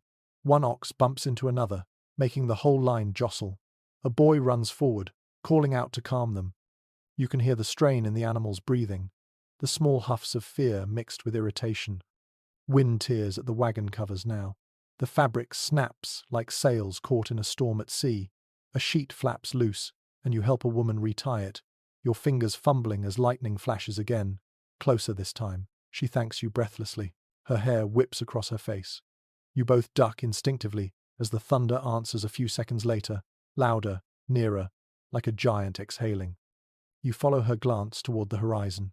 The storm wall grows darker and wider, churning like a massive creature rolling over the earth. Storm systems on the plains often traveled with surprising speed. In some first-hand accounts, travelers wrote about storms leapfrogging across the horizon, sometimes overtaking camps before people even finished securing their belongings. Whether these descriptions are literal or simply the impressions of frightened observers remains something experts discuss, but the image is vivid in your mind. The first raindrop hits your cheek like a cold coin, then another, then a scattering. The storm does not ease into its arrival. It pounces. Rain attacks in slanting sheets, soaking cloth and skin instantly. You drag your blanket tighter and run toward your wagon, ducking as water slaps the dust into wet clay around your feet. Thunder roars above you now, so close it shakes the air in your lungs. You press your back against the wagon and breathe through the shock of cold. Wetness seeps through your clothes. Mud forms under your boots. The rope lines hum like taut strings vibrating in the wind. Animals grunt, shuffle, and brace themselves against the elements. A mother rushes her children deeper beneath the wagon belly, shielding them like a mother bird guarding her nest. You watch her gesture, protective and instinctual, and feel a flicker of admiration. Lightning explodes overhead again, turning the world white for a split second. You see the entire camp in that stark flash. People huddled, canvas whipping, animals trembling, wagons rocking slightly in the wind. When the darkness returns, it feels almost deeper than before. You blink away the afterimage burned into your vision. Trail diaries speak of nights exactly like this, where lightning became so bright that people could see the bones of their own hands held up against it. You glance at your fingers instinctively. You pull your blanket up and brace yourself as another gust hits. Water sprays across your face. Your mouth fills with the taste of wet dust. You feel grounded by the soil beneath you, despite the chaos above. You crouch low, one hand gripping your wagon wheel. The wood vibrates from the thunder. The storm reaches its crescendo. Rain hammers the wagons like fists. The smell of wet earth rises thick and raw. Lightning dances somewhere behind the clouds, lighting them from the inside. You hold your breath, and then, gradually, the fury begins to loosen. The thunder softens. The rain slows. The wind shifts from wild to weary. You lift your head slightly as the storm pulls itself away, drifting westward with murmuring reluctance. Droplets cling to your eyelashes. Your clothes are heavy with water, but the worst has passed. A lantern flickers on near the far wagon, another beside it. People begin emerging from their shelters like damp, exhausted survivors of some ancient rite. You step out from the wagon, stretching your stiff legs. The camp glistens in the faint moonlight that has now returned, shining on puddles and slick wagon sides like scattered mirrors. A man pats the neck of his trembling horse, whispering reassurance. A woman checks her children, kissing their foreheads. Someone nearby mutters that storms like this could rip the soul straight out of a person. You smile tiredly. The sentiment feels accurate. Somewhere deeper in camp, two travelers argue lightly about whether tonight's storm was the worst they had seen, or barely a taste of what lies further west. Their disagreement echoes those found in many old travel accounts, which varied wildly in how people remembered storms. Some described them as signs of divine testing. Others insisted storms were just weather, nothing more. Now, with the world settling again, you return to your bedding. It is damp, but salvageable. You shake out the water and lay it back down. Your muscles ache, but your breath steadies. The storm's passing leaves behind a sense of fragile peace, as though the prairie has acknowledged your presence and decided, for now, to let you stay. You lie down, feeling the coolness of the wet earth beneath you. The storm's thunder still hums at the edges of your mind, fading slowly, like a lullaby played on distant drums. You pull your blanket around you, close your eyes, and let exhaustion cradle you. After all, even storms cannot last forever. Sleep returns, soft and heavy, settling over you like the calm after lightning. You wake to the scent of damp earth still lingering in the air from last night's storm. The clouds have drifted on, leaving a sky washed clean and pale with early moonlight. The camp feels different now, calmer, as though the land itself has taken a long breath after its outburst. You push yourself upright and stretch, noticing that people are moving quietly along the edge of the wagon circle. Tonight you will be camping near a river, and already you can hear the low murmur of flowing water threading itself through the night. Rivers were both lifeline and gamble for settlers heading west. You rise, drawn by the sound, and step beyond the wagons. Grass brushes your legs, still wet from the storm. The ground dips slightly, and soon the shimmer of the river appears before you, silver and soft beneath the moon. It's wider than you expected, its current steady but not violent. You feel its cool breath on your skin before you even crouch beside it. Water was necessary for drinking, cooking, washing, and keeping livestock alive. Travelers frequently aimed to stop their wagons near rivers or creeks whenever possible. One account from a Kansas crossing describes families walking half a mile in the dark to fill barrels after a dry day. Being near water tonight feels like a small gift. But riverbanks carried their own hazards, something settlers learned quickly and sometimes painfully. You dip your fingers into the water. It's cold enough to make you shiver. The current tugs gently, promising more strength than it appears to have. A faint splash farther downstream draws your attention, but when you look, the only thing moving is a drifting branch. A few pioneers once noted that quiet splashes could signal fish or small animals, but they also warned that larger creatures sometimes roamed the banks at night. Whether these warnings came from true encounters or anxious imaginations remains a point of discussion among those who study frontier folklore. You straighten and scan the area. The wagons have been positioned slightly farther back from the river's edge, creating a buffer zone of open ground. You walk through it, feeling the soil under your boots. It's softer than last night, soaked in places, and gives a little with each step. You understand instantly why teams avoided placing wagons too close to rivers. Wet earth could swallow wheels, twisting them, snapping spokes, or tipping entire loads into mud. Even in the gentlest breeze, riverbank soil shifted differently, carrying hints of erosion. As you return toward camp, you notice several travelers digging small trenches around their bedding. A man explains that these shallow grooves help guide any unexpected rain runoff away from sleeping areas. He gestures to the river and says that out here water appears without warning. His statement echoes dozens of journals where settlers described sudden nighttime rises in water levels. A small creek could swell rapidly after distant rainfall, surprising anyone camped too near. Modern researchers note that these flash rises were especially common in narrow ravines and sloped bank regions, though many travelers lacked the local knowledge to predict them. You wander closer to the main camp again. Someone has tied a rope between two wagons and hung damp clothes on it. They sway slightly in the breeze, dripping quietly onto the soil. A woman beside you wrings out a blanket, then sighs with exhaustion. She tells you that sleeping near a river always made her uneasy because her grandmother once spoke of a flash flood sweeping through a distant settlement. Whether the story was fact or embroidered by generations of retelling is unclear, but the fear it carried feels entirely real. You step away to help another traveler haul a water bucket to his wagon. The handle digs into your hands, heavy and cold. He laughs lightly and tells you water always weighs more at night, especially after a storm. You grin, appreciating the small humor. Once the bucket is secured, he glances toward the river with narrowed eyes. He says he never sleeps deeply on river nights, always listening for sudden changes.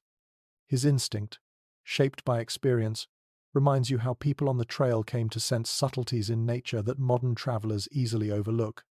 You move back toward the water once more.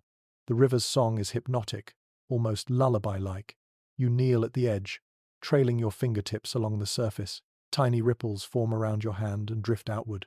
The river seems peaceful, but its depth remains a mystery. Many pioneers wrote that stepping blindly into western rivers was a fool's risk. Currents changed beneath the surface in ways that looked harmless from the bank. Some animals, especially bison, crossed at night and churned up sediment, making the water unpredictable. The idea that herds sometimes passed silently in darkness fascinates scholars today, though the exact frequency of such crossings is debated. You sit on a rock near the water and listen. Frogs croak lazily along the muddy edges, their throaty calls echoing between reeds. A pair of crickets answer from the grass behind you. A soft splash somewhere upstream suggests movement, and your body tenses for a heartbeat before realizing it's likely a beaver or muskrat cutting through the current. You ease back into your seat. Moist night air wraps around you like a cool shawl. The smell of river water is unmistakable, part earth, part stone, part something faintly metallic. You breathe it in deeply, appreciating the contrast to the dust-filled days. For many settlers, camping near water offered psychological relief. Water hinted at possibility, renewal, and morning comfort. Some diaries even mention people soaking their sore feet before bed, letting the river mend what the trail strained. You rise again and step up onto the slight embankment. From here, the camp looks like a cluster of small stars cast across the earth. The fires burn low, reflecting off puddled ground. People settle into blankets, grateful for the nearness of water and wary of it all at once. Even the livestock seem quieter tonight, drinking deeply before resting. As you return to your bedding, you notice a young couple debating whether to move their blankets a few feet farther from the river. The woman insists she heard the water rise slightly. The man says it's only the wind. Their disagreement mirrors countless campfire discussions recorded in trail memoirs. Some people trusted the land implicitly, others trusted nothing but caution. Both approaches carried wisdom. You finally reach your own sleeping place and crouch down. The ground is damp but firm. You adjust your blanket so the edge stays away from a small puddle nearby. Then you sit for a moment, letting the sound of the river find its way into your breathing. It becomes a rhythm, steady and soothing. A horse snorts from behind you, then settles. A dog pads quietly through the camp, sniffing the air. A few voices murmur in the distance, wrapping up last-minute tasks. And through it all, the river hums. You lie down slowly. The coolness of the night drifts across your skin. You close your eyes and let the moving water gather your thoughts, smoothing the rough edges of the day. The river speaks in steady lines, telling you you're safe enough, sheltered enough, visited but not threatened, and with its gentle music filling the dark, you fall into sleep as though carried downstream on a slow, drifting current. You ease awake again, just as the wind shifts, carrying with it the dry whisper of prairie grass, brushing against itself. Tonight the camp has stopped in a place where the grass grows tall, nearly up to your waist when you walk through it. In daylight it looks golden and soft, swaying in long waves like an inland ocean, but at night that same grass becomes something else entirely. You sit up slowly, feeling the stems rustle around your blanket, and it strikes you just how vulnerable the settlers must have felt, bedding down inside this living maze. Tall prairie grass can hide anything. That truth presses gently but persistently against your thoughts as you stretch your legs. You lift a handful of the grass, letting its dry blades slip between your fingers. They make a faint rattling sound, brittle but musical. Earlier in the day, the children ran through it laughing. Now the same grass bends and curls in the dark, turning playful daylight scenes into places where shadows mingle with possibility. Travelers often wrote about their unease when forced to camp in tall grass. Some described the sensation as sleeping inside a doorway to the unknown. Others joked that the grass whispered warnings at night. One recorded observation describes a man who refused to sleep lying down on such nights because he claimed creatures moved more easily when humans were at rest. Whether his claim was based on real experience or a sleepless imagination remains uncertain, but the memory of it lingers with you now, as the grass shifts just beyond your feet. You rise and walk a few paces from your bedding. Every step makes a soft swish as the stalks part around your legs. You glance over your shoulder to ensure you can still see the faint glow of the wagon circle. The grass muffles sound, turning the world strangely small, as if the night presses closer here than in open prairie. You crouch and part the grass gently with your hands.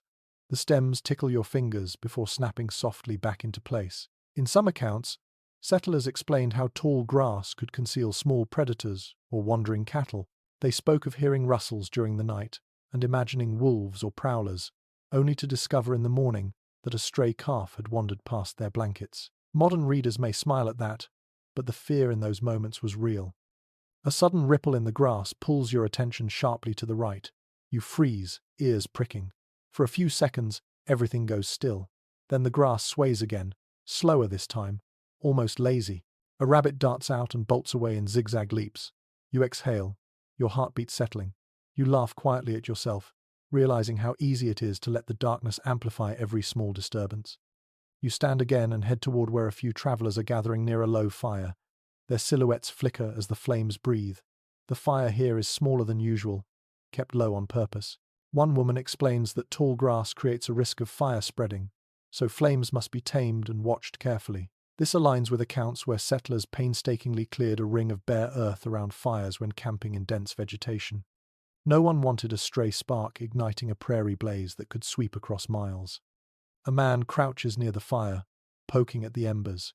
He tells you he once saw a grass fire move so quickly that it outran horses. Whether this is literal or simply the exaggeration of a long-traveled storyteller is hard to say, but you believe him enough to stay mindful of where your own blanket lies. The idea of wind whipping flames through this dry grass sends a chill along your arms. You wander back toward camp's edge, where a few people are checking the perimeter. They rustle the grass with sticks, making sure no animals have nested too close. A boy trails behind them, carrying a small tin connected to a rope. When you ask about it, he grins and lifts it proudly. He says the sound startles anything hiding in the grass. The technique appears in a few lesser-known trail recollections, where people improvised noise-making tools to alert them of unexpected movement. Whether the method worked consistently is unclear, but the novelty of it charms you. The wind sighs again, brushing long strands of grass toward you. The movement creates a sea-like shimmer in the moonlight, rolling and falling in waves. The sound is soothing and uneasy at the same time. It reminds you that the prairie is alive even when the world sleeps. A woman nearby clears a small area around her bedding, flattening the grass with the back of a shovel. She tells you her father always said that flattened grass around a sleeping space lets you hear anything stepping toward you. You nod, considering the logic. Many families pass down similar tricks, often shaped by personal experience rather than shared culture. These bits of wisdom formed a patchwork of survival knowledge. You kneel beside your own bedding and mimic her actions, pressing the grass down with your hands. The stalks bend quietly under your palms, releasing a faint, earthy smell. The flattened circle feels like a small island in the middle of swaying seas. You lie back to test it. The edges rustle faintly as the wind moves through them. The sound becomes rhythmic, almost hypnotic. A distant rustle grows louder for a moment, and you sit up again. Your eyes scan the dark shapes of the grass. The movement stops, then resumes farther away. You squint, trying to identify any shape. When the wind shifts, you finally see it. A small group of pronghorn grazing slowly, their bodies drifting like shadows through the grass. You let out a soft breath. Their presence so close is oddly comforting, a reminder that not all movement is a threat. Some travelers noted that the presence of grazing animals indicated a relatively safe night, since predators tended to avoid areas where large prey felt relaxed enough to feed. Whether this pattern was universally true remains debated, but it feels reassuring tonight. You lie back down, settling into the flattened space you prepared. The grass around you rustles gently, and the night sounds weave together in a tapestry of soft notes. Crickets chirp, the wind hums, the wagons creak faintly as cooling wood contracts. Everything blends into a peaceful, almost meditative rhythm. Your eyes grow heavy, but before sleep fully takes you, your mind lingers on how settlers balanced fear and familiarity in places like this. Tall grass hid danger, yes, but it also cushioned their steps, provided bedding material, and glowed beautifully in sunlight. It was both enemy and companion, shaping their nights and their memories. You draw your blanket up, inhale the cool scent of grass, and let the prairie's quiet breath lull you into drifting calm. The grass sways one last time, like a soft hand brushing your cheek. Then the night gathers you in fully. You wake again to a different kind of night, one that feels fuller, richer, alive in ways you did not notice before. The prairie air carries a soft vibration, a hum beneath your breathing, and you realize the land has shifted into its nighttime rhythm. Tonight, you are not just sleeping under the sky. You are sharing the darkness with an entire constellation of living creatures that shape the Oregon Trail long after the sun disappears. You sit up slowly, rubbing your eyes as the sounds sharpen. Your first awareness is the low, rhythmic drone of insects. They form a kind of distant orchestra, each tiny voice adding a thread to the wider tapestry. Crickets chirp in harmonized patterns. Grasshoppers click and rasp as they leap through the shadows. Somewhere closer, a cicada rattles, its voice rising and falling like a slow breath. The settlers before you described these noises as both soothing and irritating, depending on how tired they were. For some, the sound meant company. For others, it meant the night would offer little rest. You shift your blanket aside and step a few feet from your bedding, letting the night wrap itself around you.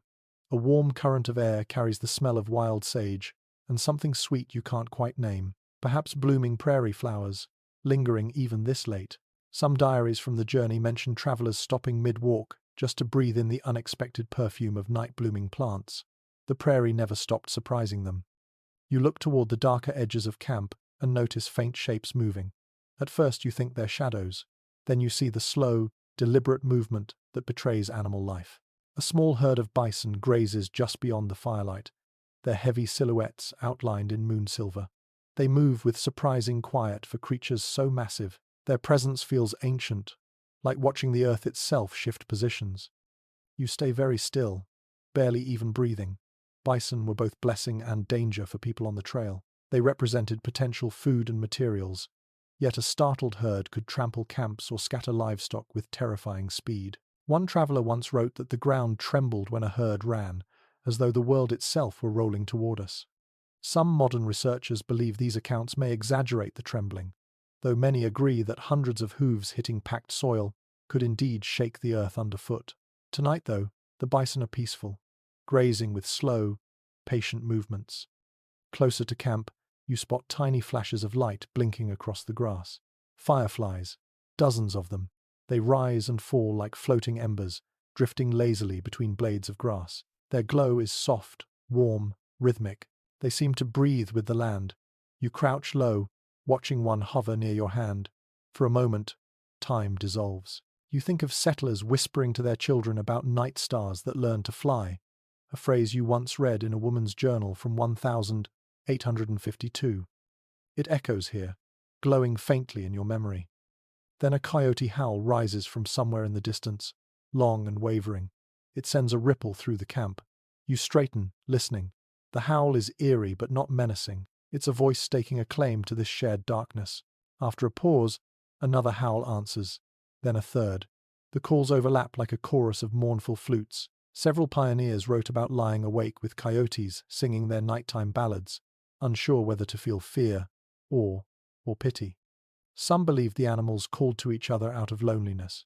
Whether that belief holds any scientific merit is unclear, but you understand why they felt it. The bison lift their heads briefly at the sound, then resume grazing. The fireflies drift on.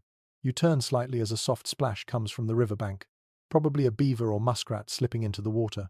You walk a few steps that direction and stop at the shimmer of moonlit ripples. The water reflects the stars like scattered needles of white light. You hear a new sound now, something soft, rustling near your feet. You look down to find a small procession of beetles marching purposefully through the grass. You grin. Even the smallest creatures seem to have places to go tonight.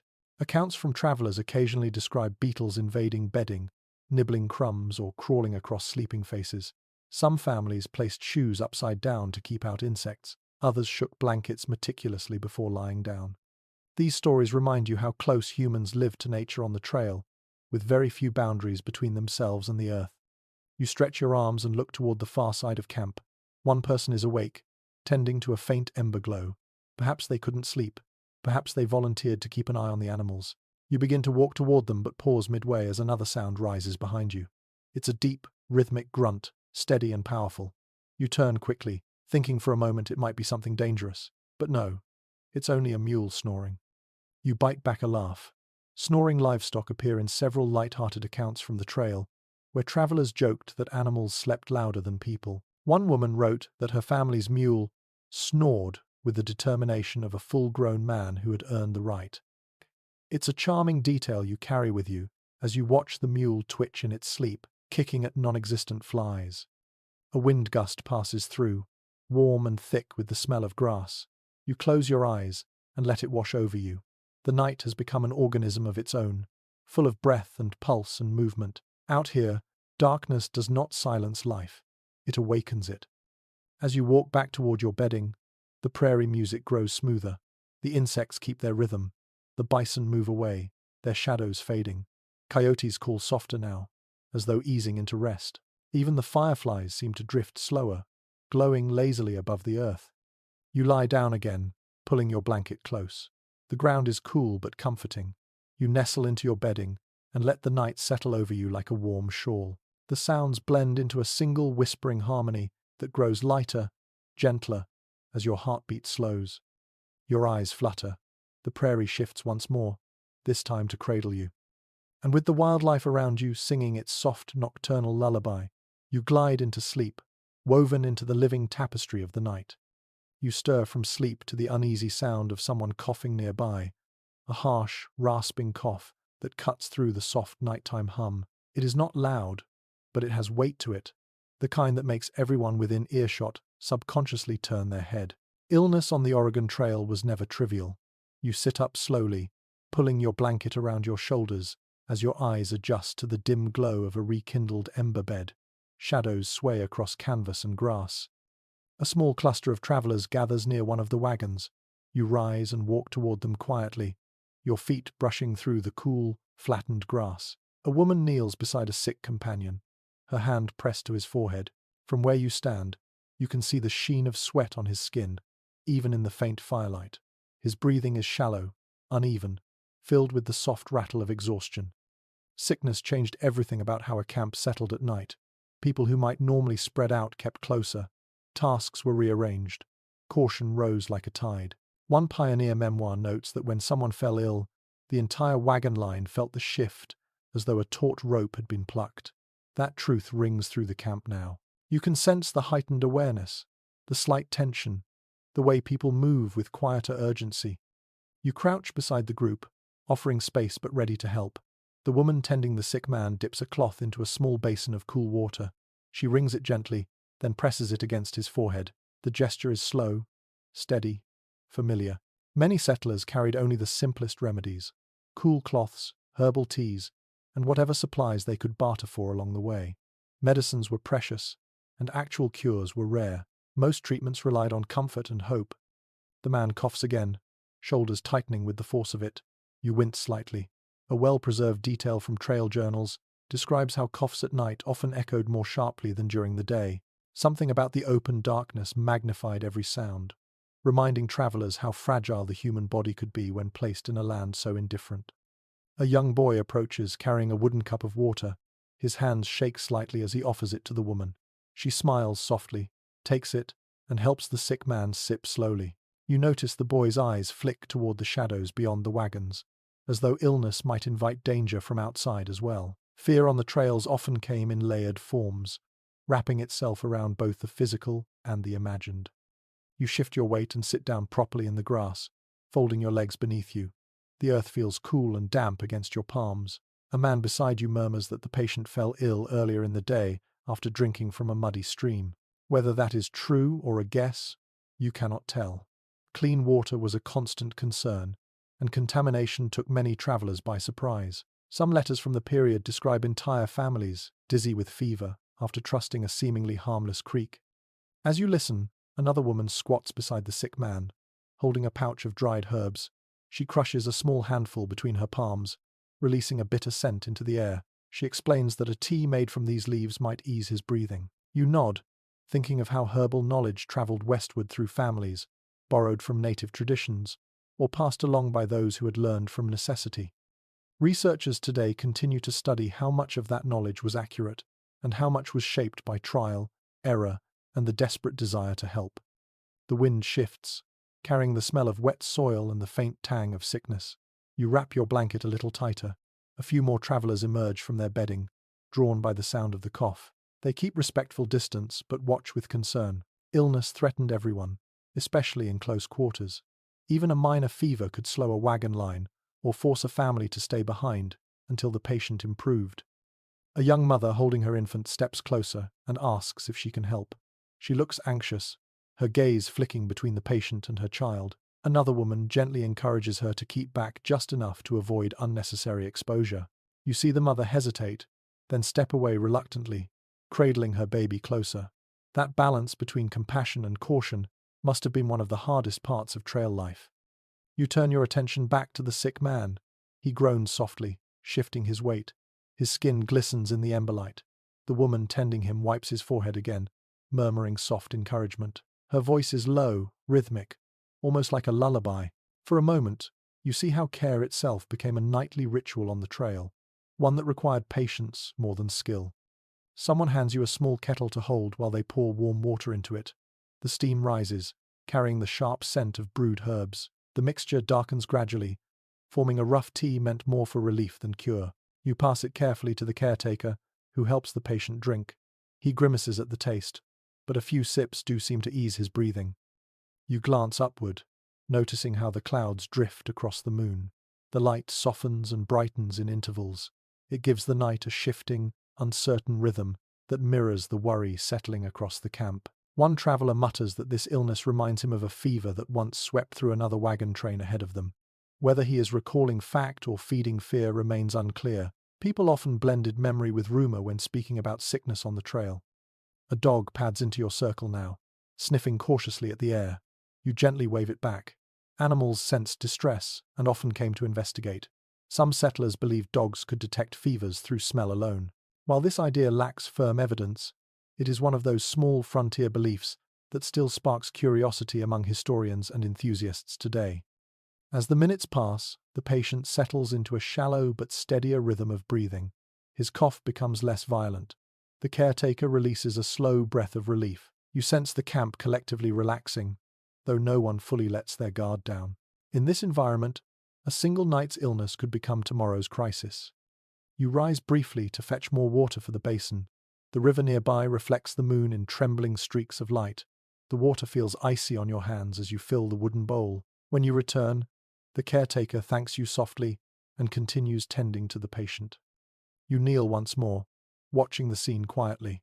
It becomes clear that nighttime care on the trail was more than tending symptoms. It was a moment where the community tightened, forming a protective ring around someone vulnerable. Travelers depended on one another's strength, but also on their compassion. Gradually, the patient drifts into a fragile sleep.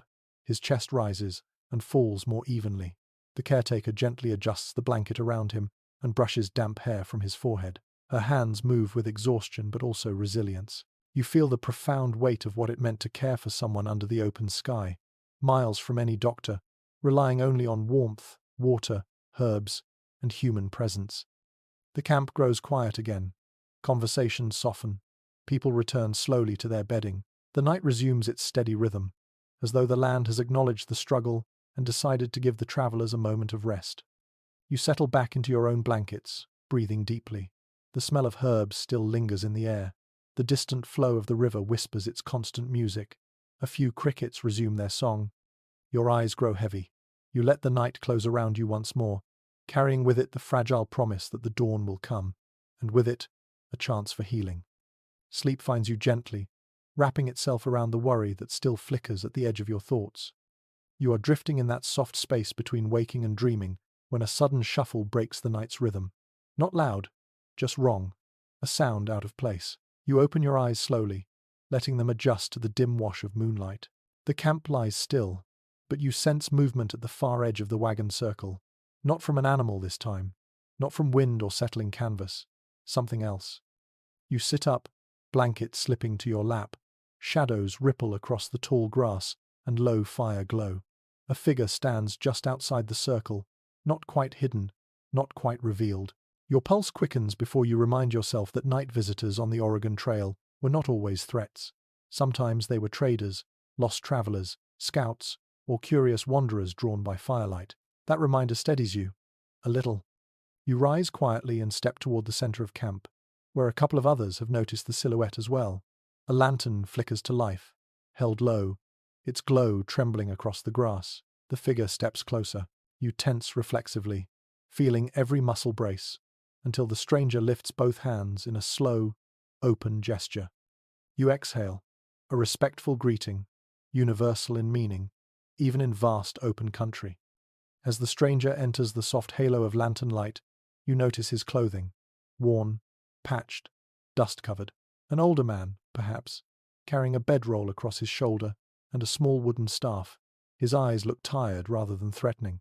He speaks in a voice made quiet by distance and cold, explaining he is separated from his traveling party.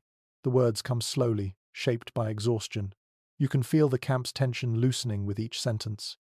One well-documented practice among westbound migrants was offering temporary shelter to lone travelers, especially at night. Such hospitality balanced compassion with caution. People helped one another because the trail itself was harsh enough, without adding loneliness to its burdens. You watch now as a few settlers gesture for the stranger to step closer to the fire, inviting him to warm his hands. Still, caution never disappeared entirely.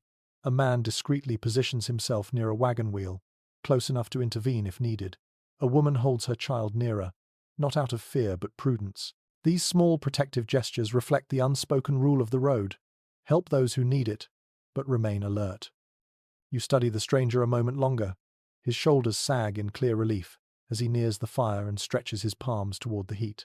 His breath fogs in the cool night. He asks for water first, then a moment to rest before continuing west in daylight. You hand him a cup without hesitation. His fingers tremble as he takes it. While he drinks, one of the older travelers questions him gently about where he came from and what happened to his party. His story is simple. His wagon wheel broke, he lagged behind, and by the time he repaired it, darkness had already fallen. Then the storm struck. He wandered in circles until he spotted the faint glow of your campfires.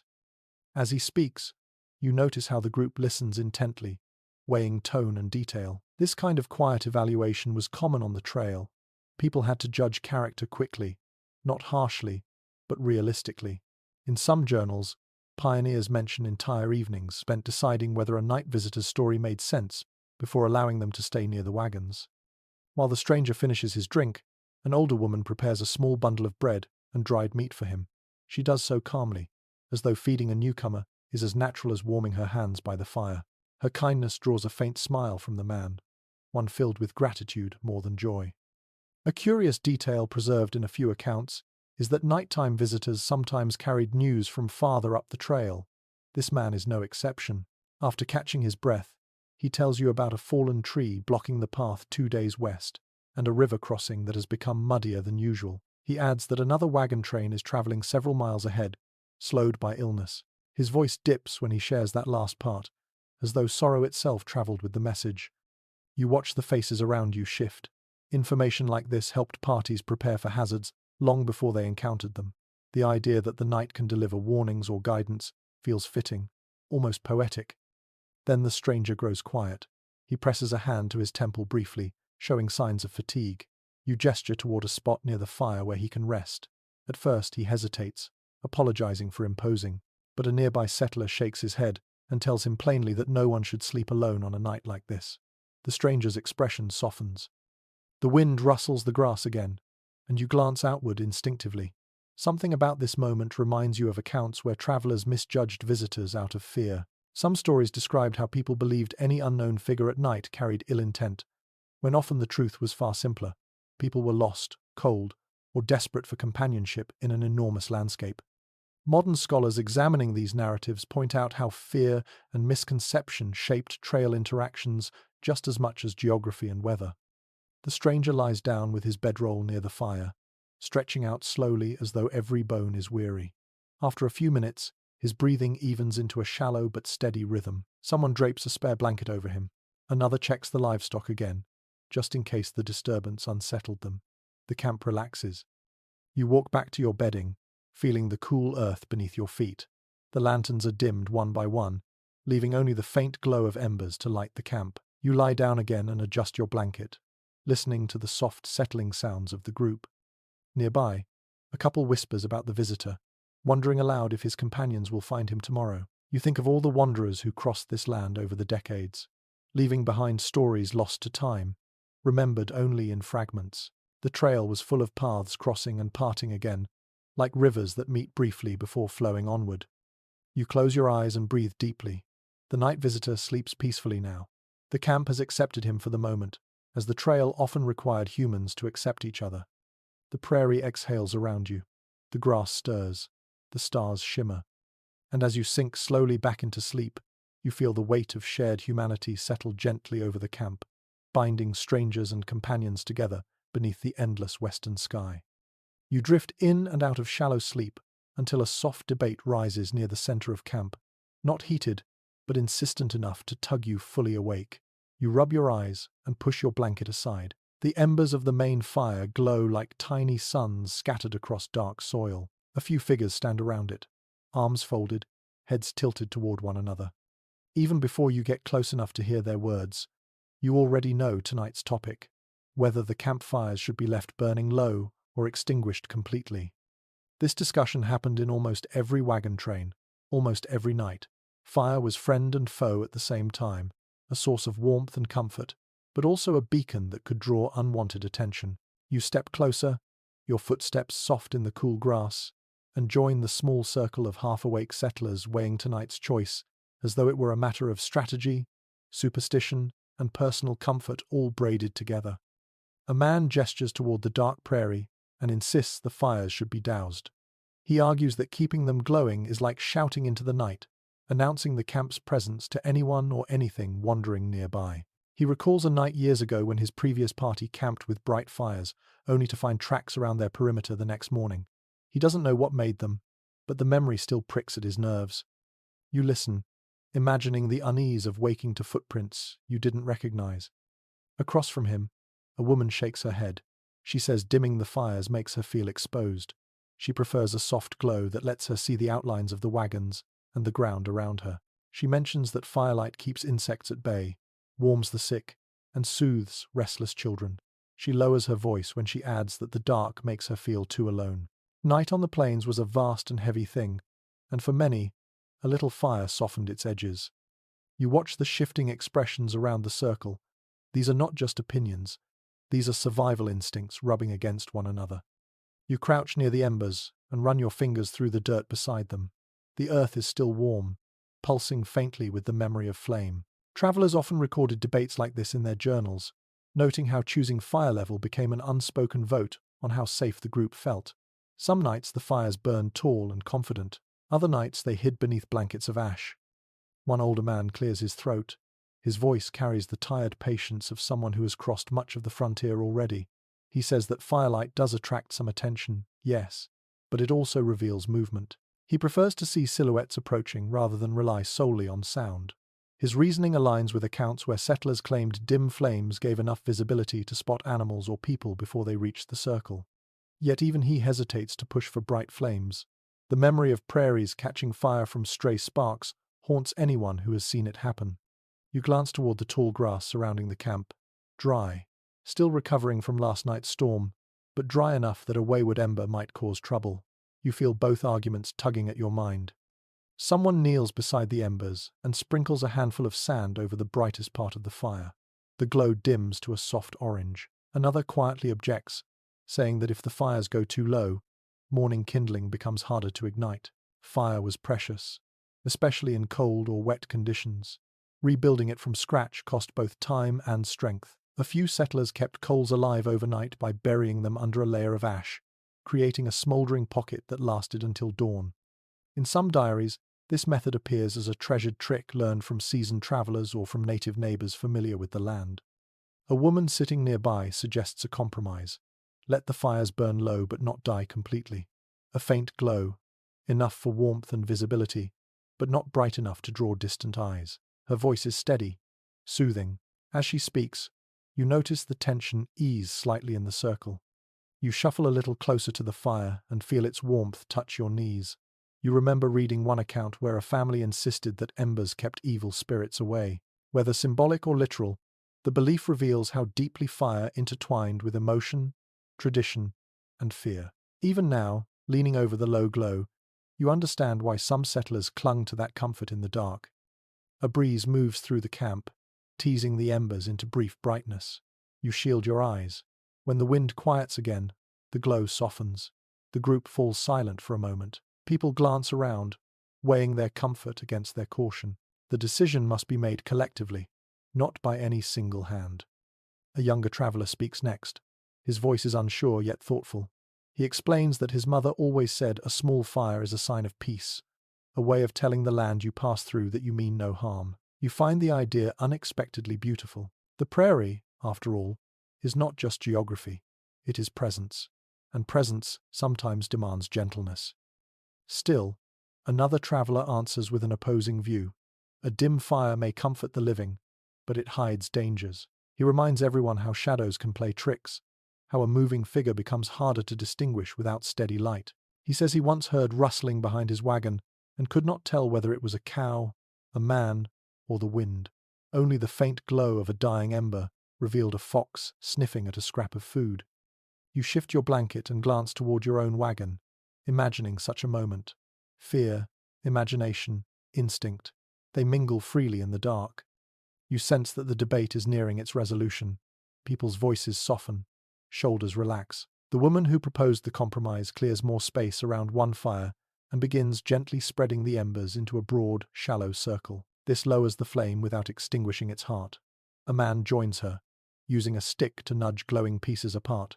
Others begin doing the same with the smaller campfires. Soon, the camp transforms. Bright flames fade into soft glimmers. A warm, low light spreads through the wagon circle like glowing breath. The shadows thicken around the edges of the camp, but the inner ring remains visible enough to feel grounded. You take your place beside one of the newly banked fires and watch its faint dance.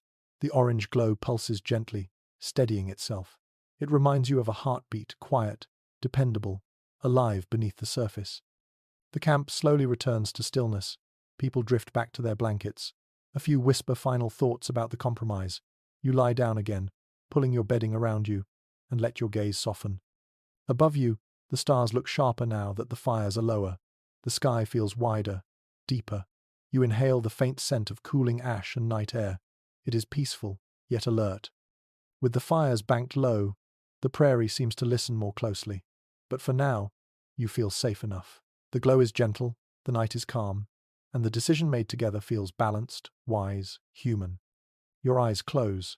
The last thing you see is the faint ember light, warm and steady, guiding you into sleep. You wake again to a faint metallic rattle, soft but sharp enough to stir your senses. At first you think it might be a kettle lid settling or a stray buckle bumping against wood, but then you recognize the deliberate rhythm in the sound. Someone is testing the camp's improvised alarm line. You sit up, rubbing sleep from your eyes. The low fires glow gently, casting warm halos on the wagons, and the night feels heavier than before, as if the prairie is holding its breath. You stand slowly, blanket still wrapped around your shoulders, and walk toward the soft clinks echoing near the camp perimeter. A man crouches beside a rope stretched between two wagon wheels. Tin cups dangle from it at uneven intervals, shimmering faintly in the emberlight. He plucks one cup with a fingertip. It trembles, clinks, and sways. You know instantly what he's doing. Many wagon parties created makeshift alarm systems to warn sleepers when something approached the camp. These devices were simple, improvised from whatever materials people carried. Tin cups, small bells, metal spoons, bits of chain, even dried gourds filled with seeds. Their purpose wasn't to frighten intruders away. It was simply to wake someone, anyone, before danger crept too close. You kneel beside the man and ask if he needs help. He hands you a cup without a word, and you tie it halfway down the rope. The cup hangs loosely, swaying slightly in the night breeze. You tug the rope to test it. The entire line shivers with faint noise, barely loud enough to disturb the sleeping camp, but certainly enough to alert a light sleeper or a guard on watch. In one of the more unusual accounts of frontier life, a traveler described stringing small rocks inside strips of cloth and tying them along wagon spokes. When an animal brushed past, the stones clicked together softly. You've never tried this method, but the principle is the same. Create just enough sound to break the silence without causing panic. People along the Oregon Trail learned quickly that even small warnings could make the difference between peace and trouble. You move down the rope a little farther, checking spacing between cups. A woman approaches carrying a few spare spoons tied to thin leather strips. She adds them to the line, explaining that the last time her party crossed this region, a wandering mule spooked their horses in the middle of the night. They never heard it approach. Tonight, she wants no surprises. The memory in her eyes is still sharp, but steady now. As the two of you work, a boy peers out from behind a wagon, watching with curiosity. He asks whether the cups are meant to scare away wolves. You smile and tell him that wolves won't be impressed by a few rattling spoons. The boy looks momentarily disappointed before you add that the noise might help wake the grown-ups faster, which he seems to find acceptable.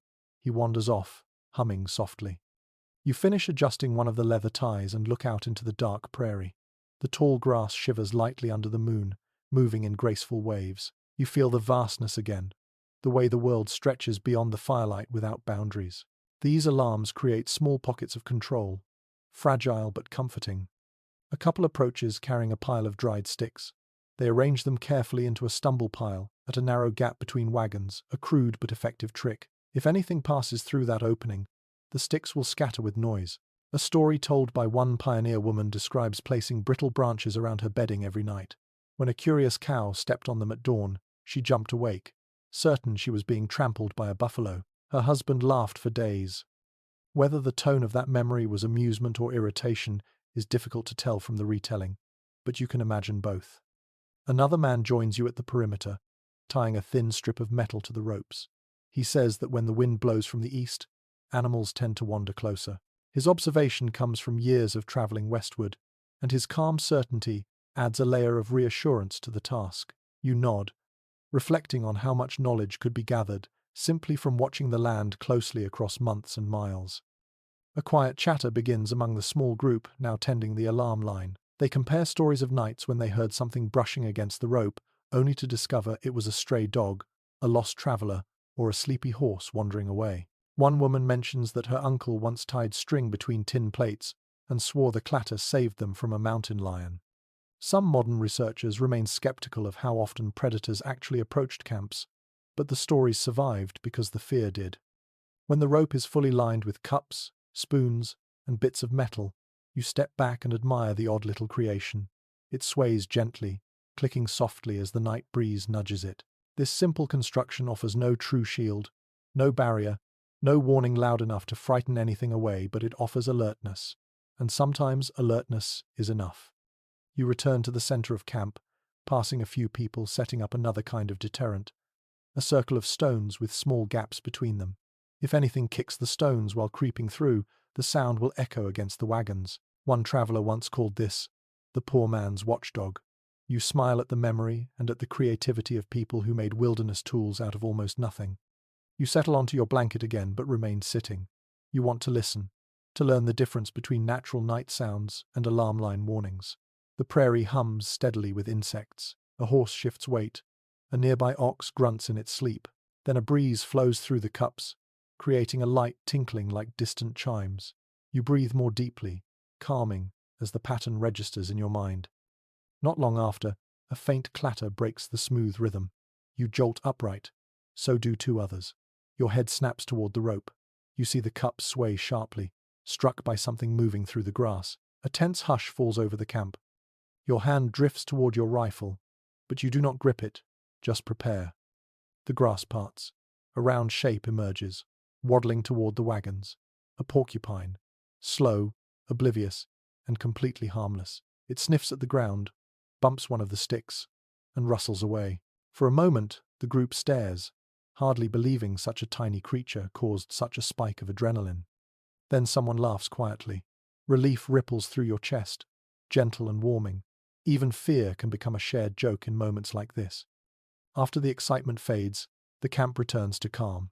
You lie back down and gaze at the stars shimmering overhead. The cups along the rope sway again, but this time the sound is just wind. Your eyes grow heavy. The prairie breathes softly.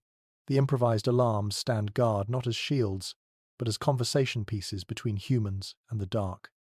And as sleep begins to fold around you once more, you realize that on a trail this vast, safety often came from small noises, clever hands, and the unspoken promise that someone, somewhere in camp, would always be listening. You ease back into your bedding, but this time sleep does not come as quickly. The night is quiet, the alarm steady, the fires low and glowing like sleepy eyes, yet your mind churns. Anxiety on the trail was like another traveler, always present, sometimes whispering, sometimes shouting, sometimes slipping under your blanket and lying beside you. Tonight, it curls up against your ribs, pressing just enough to keep you awake. You inhale slowly, feeling your breath expand against the cool air. You remind yourself that the camp is secure, but the prairie has a way of making you feel small. You roll onto your side, listening to the wind push through the grass. Your heart beats a little too quickly, and you recognize the feeling settlers wrote about it constantly. That restless, uncertain pull in the chest that came when darkness settled and imagination grew teeth. You rise quietly, not wanting to disturb the sleepers around you, and make your way to the faint glow of a dying fire. Its warmth kisses your shins as you crouch beside it. You watch an ember collapse into ash. The glow pulses softly. There is something soothing about flame, even in its last breath. A woman sits nearby, wrapped in two blankets, staring into the fire with wide, thoughtful eyes. You sit down a respectful distance away. She doesn't speak for a moment, then admits she cannot sleep either. She laughs lightly, saying her mind spins when the world goes quiet. It's a confession you understand instantly. Trail diaries often describe nighttime fear as a silent companion. something that trudged along beside travelers, whether they invited it or not. One writer compared anxiety to a shadow stretching across the plains, always a little bigger than expected. You feel that now as the darkness presses gently around the fire's edge. You poke the embers with a stick, stirring a few sparks. The soft crackle eases the tension in your chest. The woman across from you begins humming, barely audible. She says the song is something her mother used to hum when storms rolled in. Not a lullaby, not exactly a prayer, just a pattern that quieted the heart. You close your eyes for a moment, letting the melody settle. A gust of wind moves the grass, and your shoulders jolt before you can stop yourself. The woman smiles knowingly. She tells you about her first night on the trail, when she thought every sound meant danger. She spent hours convincing herself that something was creeping toward the wagons, but at dawn she discovered the culprit was a pair of owls hunting field mice. She laughs again, softer this time. Her honesty feels like a gift. You lean back, resting your palms on the cool earth. One faint, comforting truth from many historical letters stands out. People rarely confessed their anxieties out loud during daylight hours. Pride kept them quiet. But at night, under stars and beside embers, strangers admitted fears they never voiced otherwise. Here and now, you feel that same permission to be human. A young man approaches the fire and sits beside you, rubbing his arms to warm them. He says he wakes often, startled by dreams of wagon accidents or lost cattle. He talks about how the trail reminds him of fragile things, wheels, bones, tempers, plans.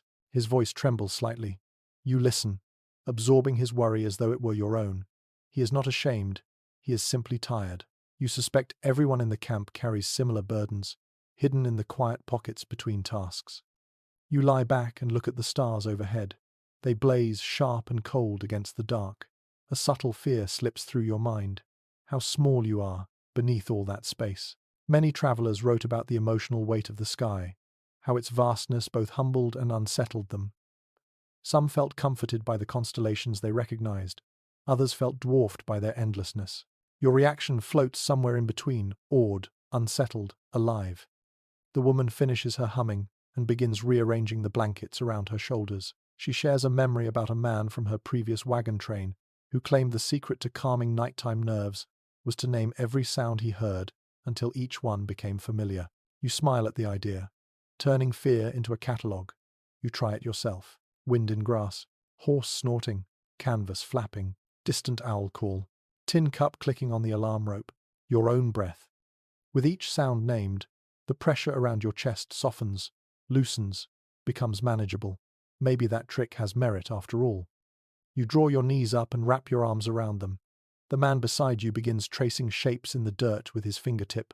Absent-minded, he tells you he sometimes imagines he is back home, lying beside a wood stove, letting its warmth soak into him. He recreates the memory each night until his heartbeat slows. You nod. Many pioneers described building mental rooms, where they could go when fear grew too heavy, a patch of memory that felt safe, no matter where the trail led. A nearby dog wanders over and curls beside your feet. Its warm body and soft breathing ground you instantly. You scratch its ears and feel its tail thump lightly. Animals often soothed human nerves simply by existing. Some historians suggest that camp dogs played an emotional role as important as their practical one. You believe it now as you feel the gentle rise and fall of the dog's breath against your ankle. You stare again into the fire and watch the last ember wink into charcoal. For a moment, only darkness remains. You feel your throat tighten, but then someone adds a fresh twig. A tiny flame catches, flickers, grows just enough to bring a soft glow back to your faces. It is a small thing, a sliver of light, but your anxiety recedes with it. Human beings have always anchored themselves to light in the dark. Even a flame the size of a fingernail can calm the mind. You breathe deeply and feel your pulse settle. The prairie's sounds no longer seem threatening. They melt back into background whispers. Even the sky feels less overwhelming, as though the stars have drawn back slightly to give you space. Eventually, the others rise, yawning softly, returning to their blankets. You stay for a moment longer. The night wraps around you, gentle now, rather than oppressive. You finally stand, stretch, and walk back toward your bedding.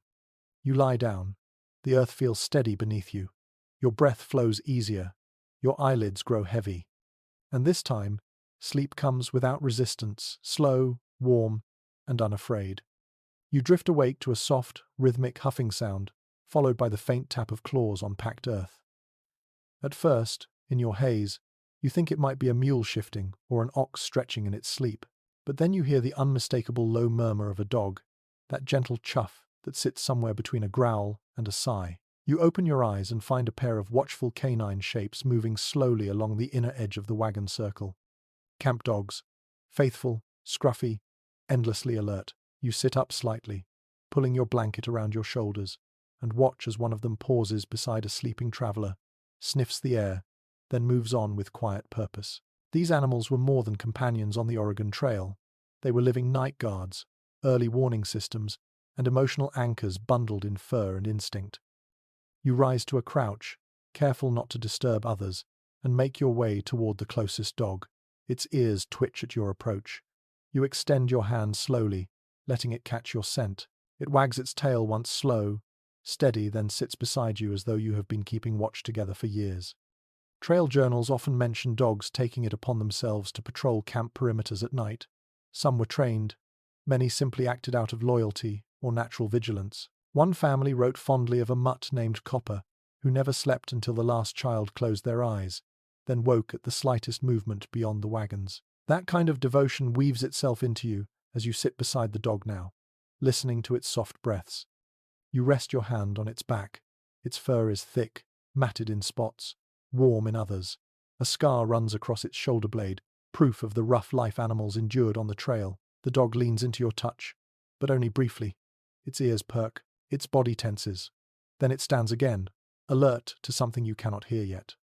You follow its gaze toward the tall grass at camp's edge. The dog gives a low growl, barely audible. Your pulse lifts slightly. You wait. A moment passes. Then, from the grass, comes a small rustle. Not heavy, not hurried. A fox bursts into view, pauses, then scurries away in the opposite direction. The dog's muscles unclench. It snorts once, as if smug with victory. You laugh quietly. The disturbance was minor, but the dog took it seriously. That was their nature, their job, even when no one asked it of them. A man emerges from his blanket across the way, rubbing his eyes. He thanks the dog softly, calling it by name Samson, and scratches its ears. The dog leans into his hand, tail wagging more enthusiastically now that the tension has passed. The man tells you that Samson once drove off a pair of coyotes by barking so fiercely that the animals changed direction before they even reached the wagons. Whether the story is polished by memory or entirely accurate doesn't matter as much as the gratitude in his voice. You walk with him a few steps toward the fire. A couple of glowing embers reveal another dog sleeping curled into a tight ball, nose tucked under its tail. This one is older, its muzzle grey around the edges. When it lifts its head, its eyes are slow and heavy, yet it still gives a faint woof of recognition. The man explains that older dogs on the trail often served as warmth for small children, or as comfort for anxious adults who needed something alive beside them to fall asleep. A sweet thought flickers through you, that people who crossed immense plains cherished the steady heartbeat of a dog just as much as the strength of an ox or the speed of a horse. You walk back toward the perimeter with Samson trotting beside you. The night air feels crisper now, brushed with a scent of sage and lingering moisture. Somewhere to the west, a coyote sings. Samson's head rises immediately. You watch his ears rotate like tiny compass dials. He replies with a low, rumbling bark, not loud enough to wake anyone, but purposeful, a territorial declaration. Many settlers believed that dogs communicated with wildlife in ways humans could not understand. Some accounts describe dogs barking before storms, or refusing to settle when strangers approached long before any person noticed. Whether these stories were rooted in truth or simply human admiration for canine intuition is a question that still interests researchers today. But in this moment, watching Samson freeze and listen to the distant night, you understand why those stories persisted. You and the dog continue patrolling, moving slowly near the ropes and alarm lines. The cups clink softly in the breeze. A horse snorts, raising its head before settling again. Samson checks each animal briefly, sniffing the air, satisfied only when all seems peaceful. You marvel at how naturally he assumes the role of guardian. When you return toward the fire, another traveler emerges with a scrap of dried meat in hand. He bends, offers it to Samson, who accepts it with a grateful chomp. The man tells you about a dog his family once owned, a lanky creature named Pepper whose bark could wake the entire camp, but who cuddled so close to children that they fell asleep with their arms draped around her. He laughed softly at the memory. You see a pattern now. Nearly every person on the trail has a story about a dog losing one, finding one, being saved by one, or simply feeling less alone because one lay beside them on a night much like this. You return to your blanket, Samson still nearby. He sniffs once at your bedding, circles twice, then lies down with his head resting on his paws, not touching you, but close enough that you can feel his presence. You lower yourself beside him, stretching your legs and inhaling the cool air. The prairie hums again. Insects, grass, a stray breeze. The soundscape is familiar now, no longer ominous, and the dog beside you adds another rhythm, steady breathing, soft huffs, a quiet growl every so often as he listens for threats you cannot hear. You rest your fingers lightly on his back. His fur rises and falls. The connection steadies your own pulse, reminding you that fear is quieter when shared. Your eyelids drift closed. Samson remains alert for a few more minutes, ears twitching at distant sounds. Then even he relaxes, trusting the night enough to let his head sink deeper into the grass. The two of you drift into sleep, together human and dog, sharing warmth and watchfulness under the same sprawling sky. You wake to a strange brightness trickling across your eyelids. Not morning, no. The air is still too cold. The camp far too quiet. You blink yourself upright and realize the moon has risen high and full, draping the prairie in a pale silver wash. For a moment, it almost looks like daylight diluted into something soft and ghost-like. The wagons glow faintly, their canvas turning a pale blue under the moon's wide gaze. Moonlit nights on the Oregon Trail always carried a different mood.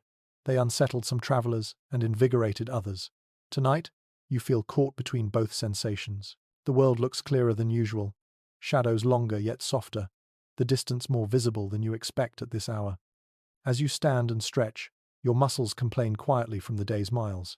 You brush dust from your clothes and glance around the camp. A few others have woken too, roused by the strange brightness. A man crouches near the horses, checking their hobbles. A woman sits outside her wagon, her eyes tracing the horizon, as though waiting for something familiar to appear. Your gaze wanders across the shimmering plain. The moonlight makes the grass look like an ocean of tiny silver blades rippling under an invisible tide. You take a slow breath. Nights like this sometimes led wagon trains to reconsider their routines. The question arises, whispered gently into the stillness, should you travel under the moon? It was rare, but it happened. Some parties pushed forward after sundown, when circumstances forced their hand, heat, schedule, illness, the need to reach better ground before morning. You recall reading that intense summer days sometimes drove settlers to take advantage of cooler night hours. A few families claimed they could travel twice as far at night under a full moon, though that claim continues to spark debate among those who study trail logistics. Yet here, bathed in this bright lunar glow, the idea doesn't feel entirely impossible. You walk to the center of camp, where a couple of travelers are speaking in hushed tones. One argues that traveling a short distance tonight could help reach a promising water source by morning. Another shakes his head, insisting the risk is not worth it. You listen quietly. The concerns they voice match countless accounts from the era, losing the trail in darkness, stumbling into ravines, misjudging river crossings, spooking livestock with strange shadows. Even with moonlight, the land changes its face at night. You crouch near the embers, letting their warmth reach your fingers.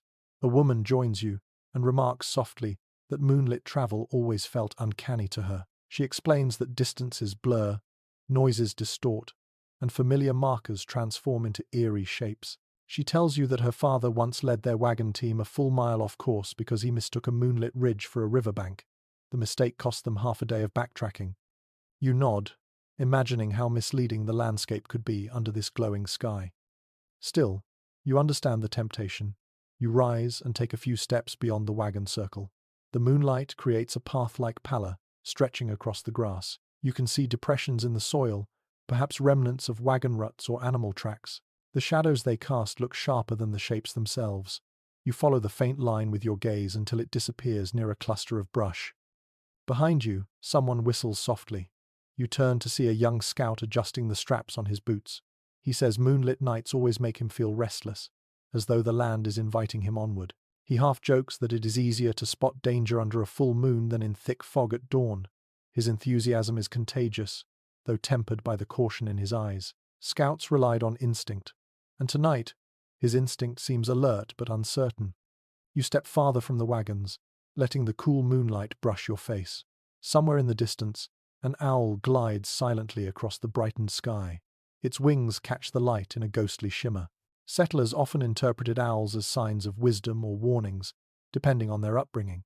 You feel neither omen nor reassurance, just the quiet awe of watching a creature move soundlessly through silver air.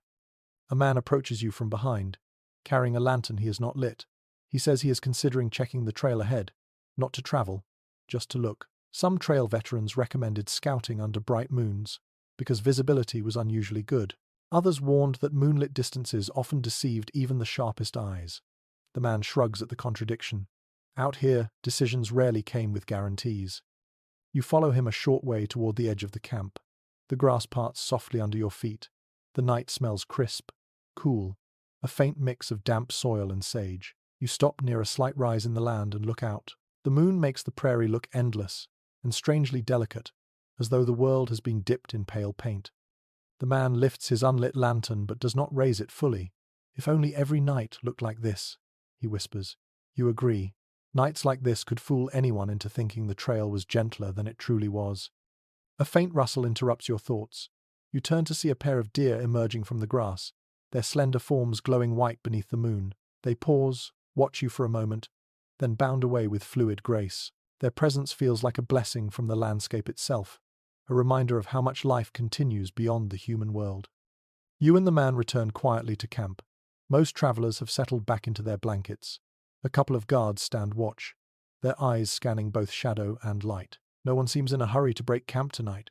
The debate drifts away, replaced by a collective understanding that the moon, however bright, does not erase the risks of nighttime travel. You settle under your blanket again. The moonlight spills across your bedding like liquid silver. You feel strangely awake, yet calm. The prairie looks less threatening, more serene. The alarms remain in place, the fires low, the animals asleep. Your heartbeat slows as you breathe deeply. The soft glow of the moon gives everything a dreamlike clarity. You let your head sink into your makeshift pillow. The night wraps around you in a pale, cool embrace. And as your eyes flutter closed, the silver-painted world fades gently, allowing sleep to claim you once more. You sink into sleep again, but it is the uneasy kind, thin as worn fabric. The moon still hangs bright above the prairie, but something in the air has changed. A shift, a hush, a quiet so absolute it feels intentional. You open your eyes and listen, sensing that the camp itself is holding its breath. Tonight, your thoughts drift toward one of the most persistent fears along the Oregon Trail, the idea of nighttime raids. The stories passed between travelers were heavy with drama, whispered warnings around campfires, tense retellings from earlier travelers, and rumors stretched thin across miles of uncertainty. Some settlers believed danger lurked just past the darkness, waiting for the camp to fall deeply asleep. You sit up slowly, adjusting your blanket, and look around. The camp is peaceful. Too peaceful, maybe. You can hear a mule breathing softly, see the faint ember glow, smell the cool mix of grass and river. But your mind keeps circling those old anxieties, those tales that shaped how people slept, how they arranged wagons, how they kept weapons close at hand. Yet even as you feel that tension coil through your chest, you think back to what historians have gathered from letters, diaries, and military reports. Most of those terrifying stories were wildly exaggerated, not meaningless, not foolish, just amplified by fear, distance, and the vastness of the unknown. The idea of raids was far more common than the reality. Real encounters at night were extremely rare, though daytime conflicts did occur in some regions. But the darkness magnified worry into myth. You shift your weight and rise quietly to your feet. A guard stands at the edge of the wagon circle, his silhouette straight and steady. You walk toward him. He glances over, then returns his eyes to the prairie. You ask if he's heard anything. He shakes his head. Just stories running around people's minds, he murmurs. Nothing on the ground. His comment settles something inside you. Many diary entries reveal similar moments, times when travelers admitted that fear of the unknown pressed harder on their hearts than any actual threat. One writer from 1847 confessed that she spent entire nights imagining footsteps approaching, only to discover at sunrise that the camp remained untouched, the prairie calm as a sleeping child. You and the guard stand together at the boundary where lantern light fades into moonlit grass. The wind brushes past your faces. You strain your ears, expecting something dramatic, but you hear only the soft murmur of insects and the distant splash of river water. The reality is quiet. The fear is louder. A man approaches with a blanket draped around his shoulders. He says he cannot sleep because the silence feels false. He remembers an older traveler telling him that silence is when danger thinks. The guard chuckles softly and replies that silence is what the prairie does best. You smile despite yourself. The contrast between fear and reality becomes clearer with every passing minute. The man shares a memory from earlier in the journey, a night when another party nearby claimed to have seen shadows creeping along the riverbank. They panicked, loaded their guns, even moved wagons into a tighter ring. But when the sun rose, they discovered the shadows were stray cattle belonging to a distant rancher. This kind of confusion appears repeatedly in trail writings. Misread shapes, misunderstood sounds, stories retold so often that the original truth softened into legend. You look out across the plains again. The moon paints the grass in silver tones. The land looks impossibly wide, impossibly still. How could such stillness spark so much unease? Perhaps because humans dislike what they cannot see clearly. Perhaps because the emptiness feels too large to trust. Nearby, a woman emerges from her wagon, holding a small lamp. She moves slowly, checking on her children. When she sees you, she gives a tired smile and admits that she woke after dreaming of danger. Dreams, she says. Hold on to fears even when the mind knows better. You nod. It seems the prairie does not just challenge the body, it challenges the imagination. She sets her lamp down near the wagon wheel and sits beside you.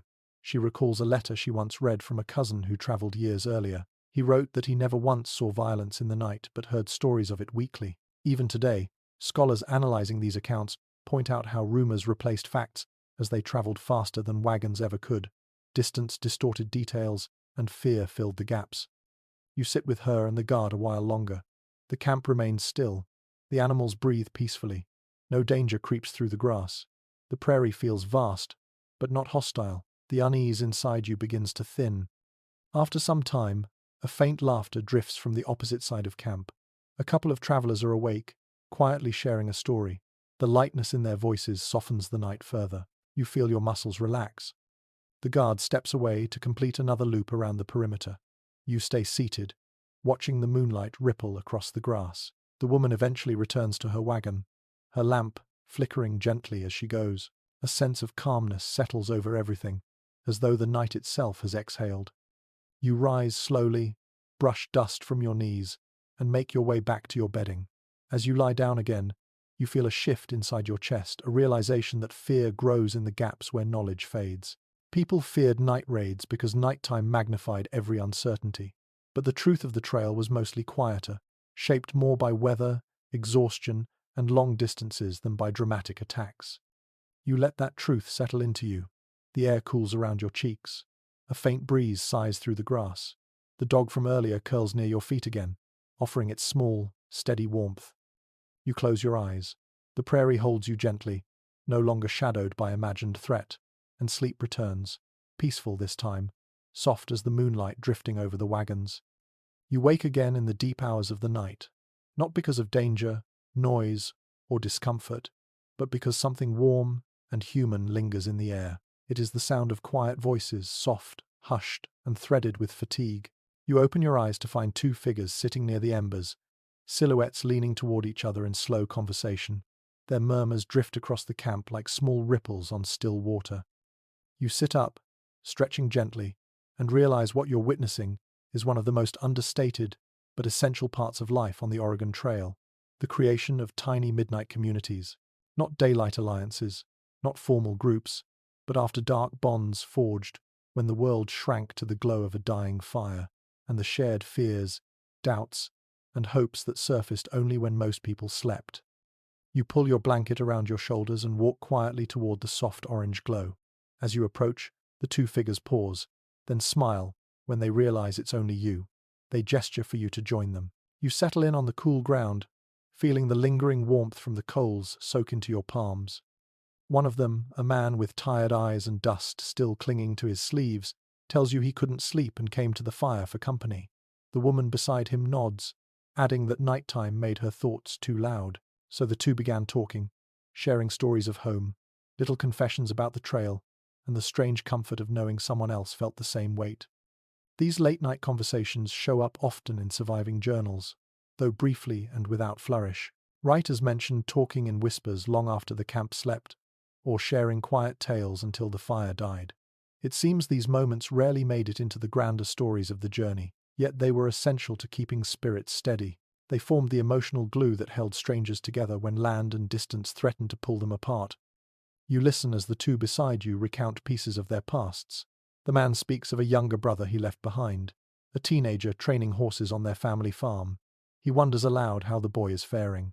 The woman shares a memory of her mother singing while kneading bread, a scent she misses so badly it aches. Neither of these stories are heroic or dramatic, yet each one pulses with a tenderness more grounding than any supply or weapon. A third traveller joins your circle, seated cross-legged with a faint grin. He admits he woke up thirsty, but stayed when he saw the small gathering. Soon he's telling an embarrassing story about falling into a creek during his first week on the trail. Everyone laughs softly, the kind of laughter that warms more deeply than fire. A detail noted in some trail letters speaks of these night hours as the truest time, when people let their fatigue strip away pretenses. Out here, under the stars, no one tried to impress anyone. Goals, hierarchies, and formalities melted. Travelers spoke openly about their fears, or their exhaustion, or their doubts about reaching Oregon at all. You feel that honesty wrapping around your little group now. The woman turns toward you and asks what brought you west. Her tone is gentle, curious rather than probing.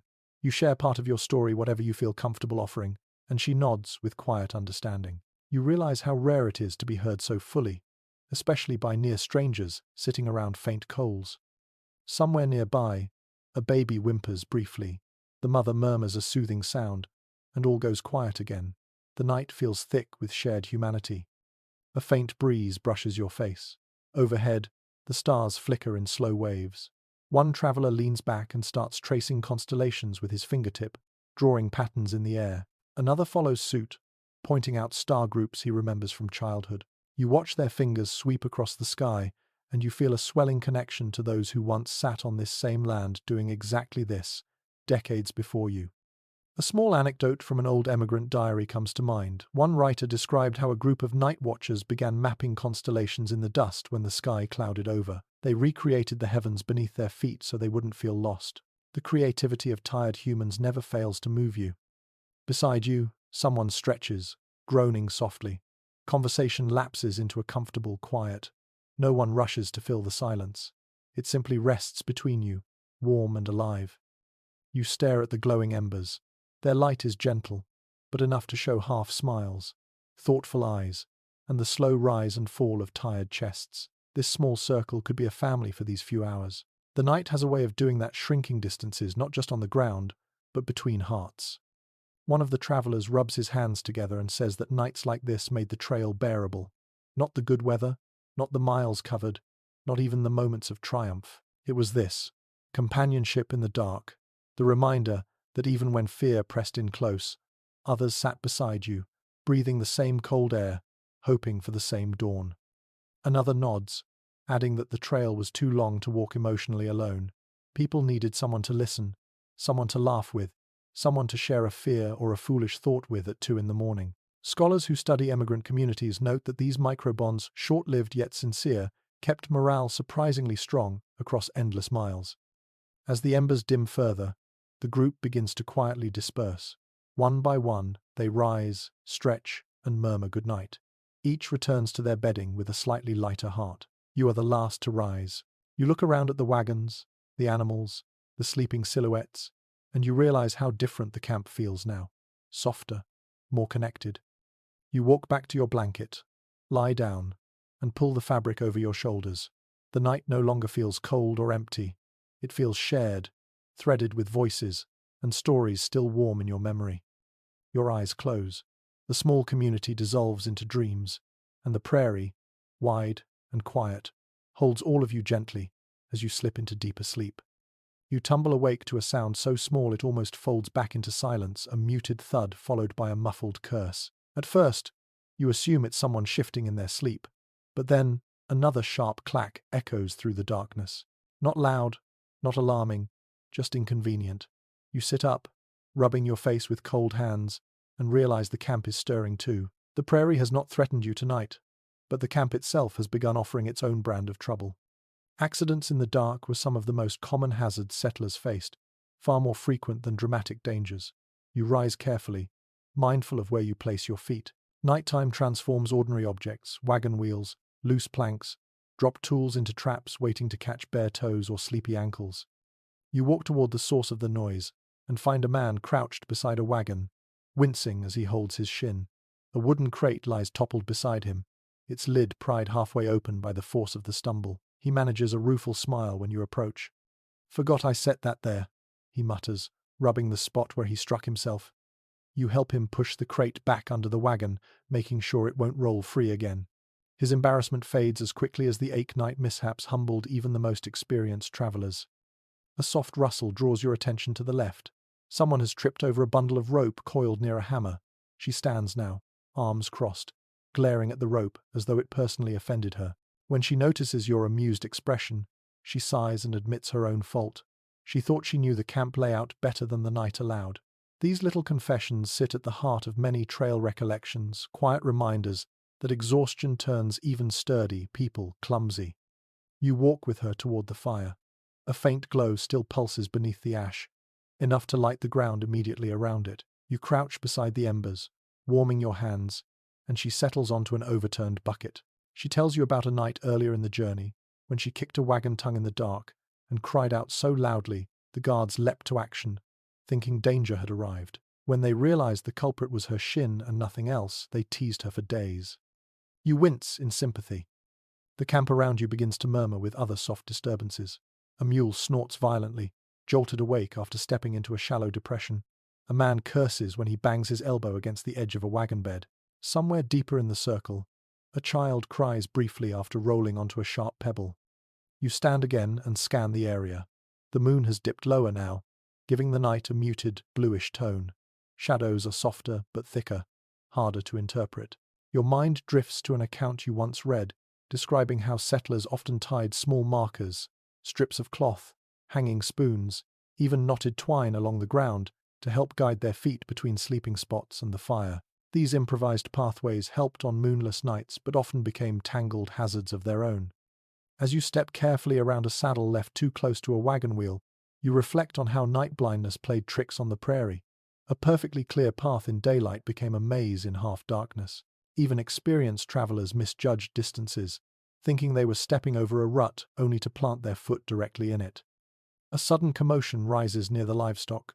You hurry closer, heart jumping, but when you arrive, the tension dissolves. One of the oxen had simply backed into a stake, shaking the tether line and sending a few stones tumbling. The animal stands now, blinking sleepily. A young boy crouches beside it, laughing breathlessly from the scare. You breathe easier too. These were the sorts of emergencies that filled trail nights, not dramatic threats, but simple missteps, misunderstandings, and tired bodies fumbling in the dark. Near the wagon circle's outer edge, you find a man kneeling beside a broken wooden bucket. He holds two pieces of its rim, examining them in frustration. The bucket must have cracked under someone's weight. He mutters that repairs will have to wait until dawn. You help him gather the splintered pieces, stacking them neatly so no one cuts themselves on the jagged ends. He thanks you and trudges back toward his blankets. A soft thud sounds behind you. You turn to see a woman sitting stunned on the ground, rubbing her hip. She admits she misjudged where the wagon wheel ended and slipped. You offer your hand, helping her to her feet. She laughs at her own clumsiness, then hobbles toward her bedroll. Her good humor reminds you how often settlers had to laugh to keep worry at bay. As you move across camp, you take greater care, placing each step with intention. The ground, though flat in daylight, now hides small dips and ridges. A stray piece of firewood almost turns your ankle. You steady yourself, feeling the adrenaline flicker through your chest. You look around and imagine the countless journals where travelers wrote about stepping on nails, snagging skirts on wagon hardware, bumping heads on low beams, or bruising shins on barrels. These moments rarely made it into the grand retellings of the westward journey, but they shaped the daily reality of it. Nighttime accidents were as much a part of the voyage as river crossings and mountain passes. You pause near a wagon and lean against its cool wooden side. A memory floats up, a small note from a pioneer mother who wrote about her son tumbling into a cooking pot at dusk because he misjudged its placement. She said the boy emerged with more stew on him than inside him. Stories like that reveal how humor often softened the rough edges of trail life. But not every mishap was harmless. A man once recounted waking in the dark and stepping onto a coiled rope he didn't see. It whipped forward, startling his team, and the wagon lurched just enough to throw someone inside. You exhale slowly, thinking how fragile every night could be if luck parted ways with caution. As you step back into the fire's halo, you notice a woman carefully clearing the ground around her bedding again, removing rocks she somehow missed earlier. You kneel to help her. Together, you push aside small stones, smooth tufts of grass, and straighten the blanket. She thanks you, explaining that one sharp pebble in the wrong spot can ruin an entire night's rest. You nod. Comfort mattered as much as caution. The last of the small disturbances fade. People settle again.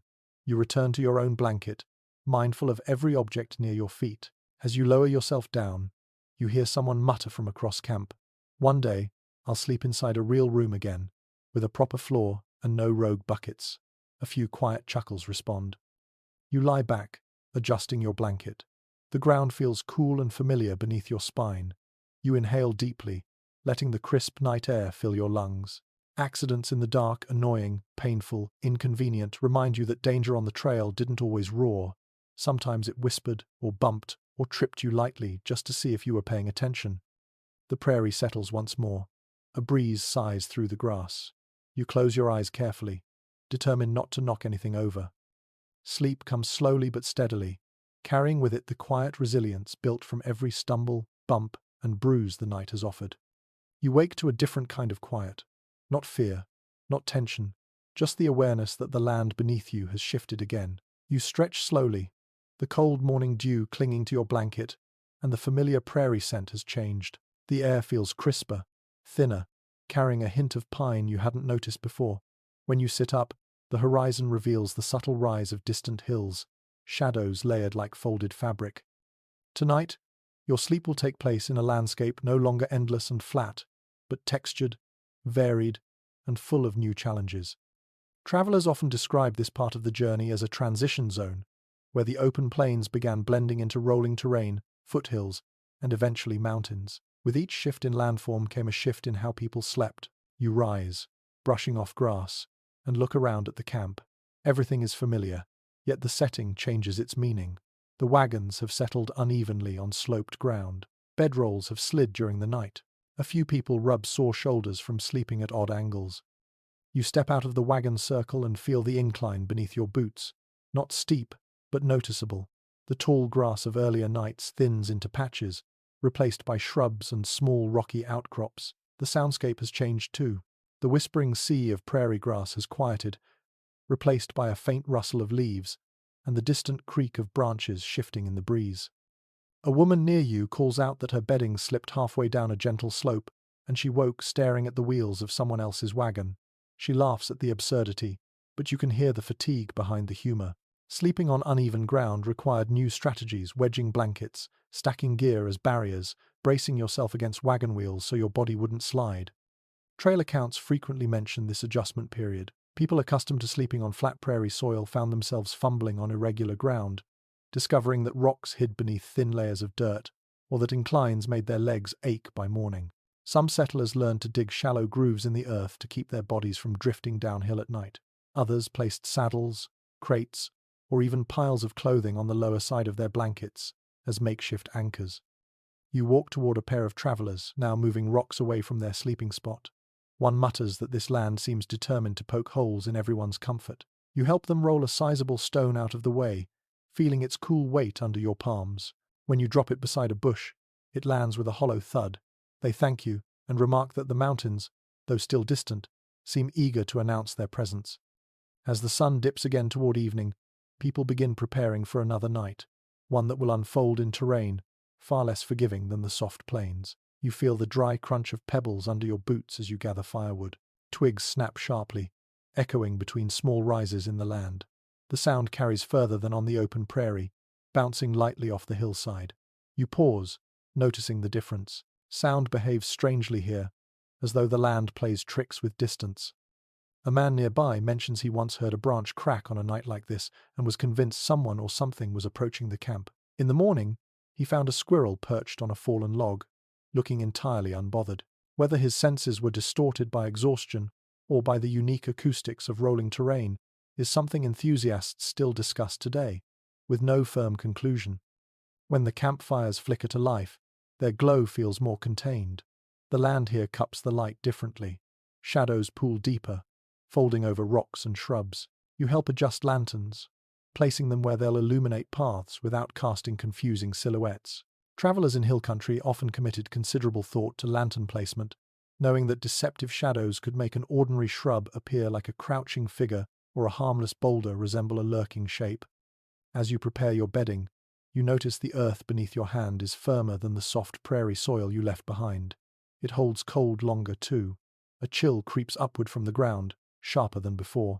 You settle your blankets over a shallow dip and use your pack as a brace behind your knees.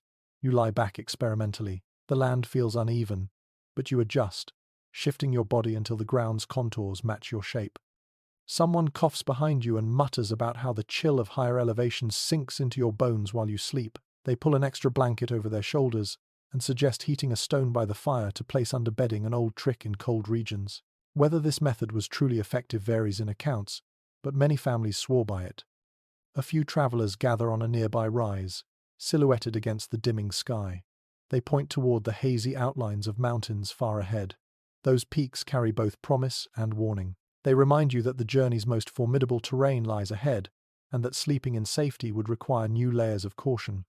You walk up the small rise, feeling the steeper angle tug at your calf muscles.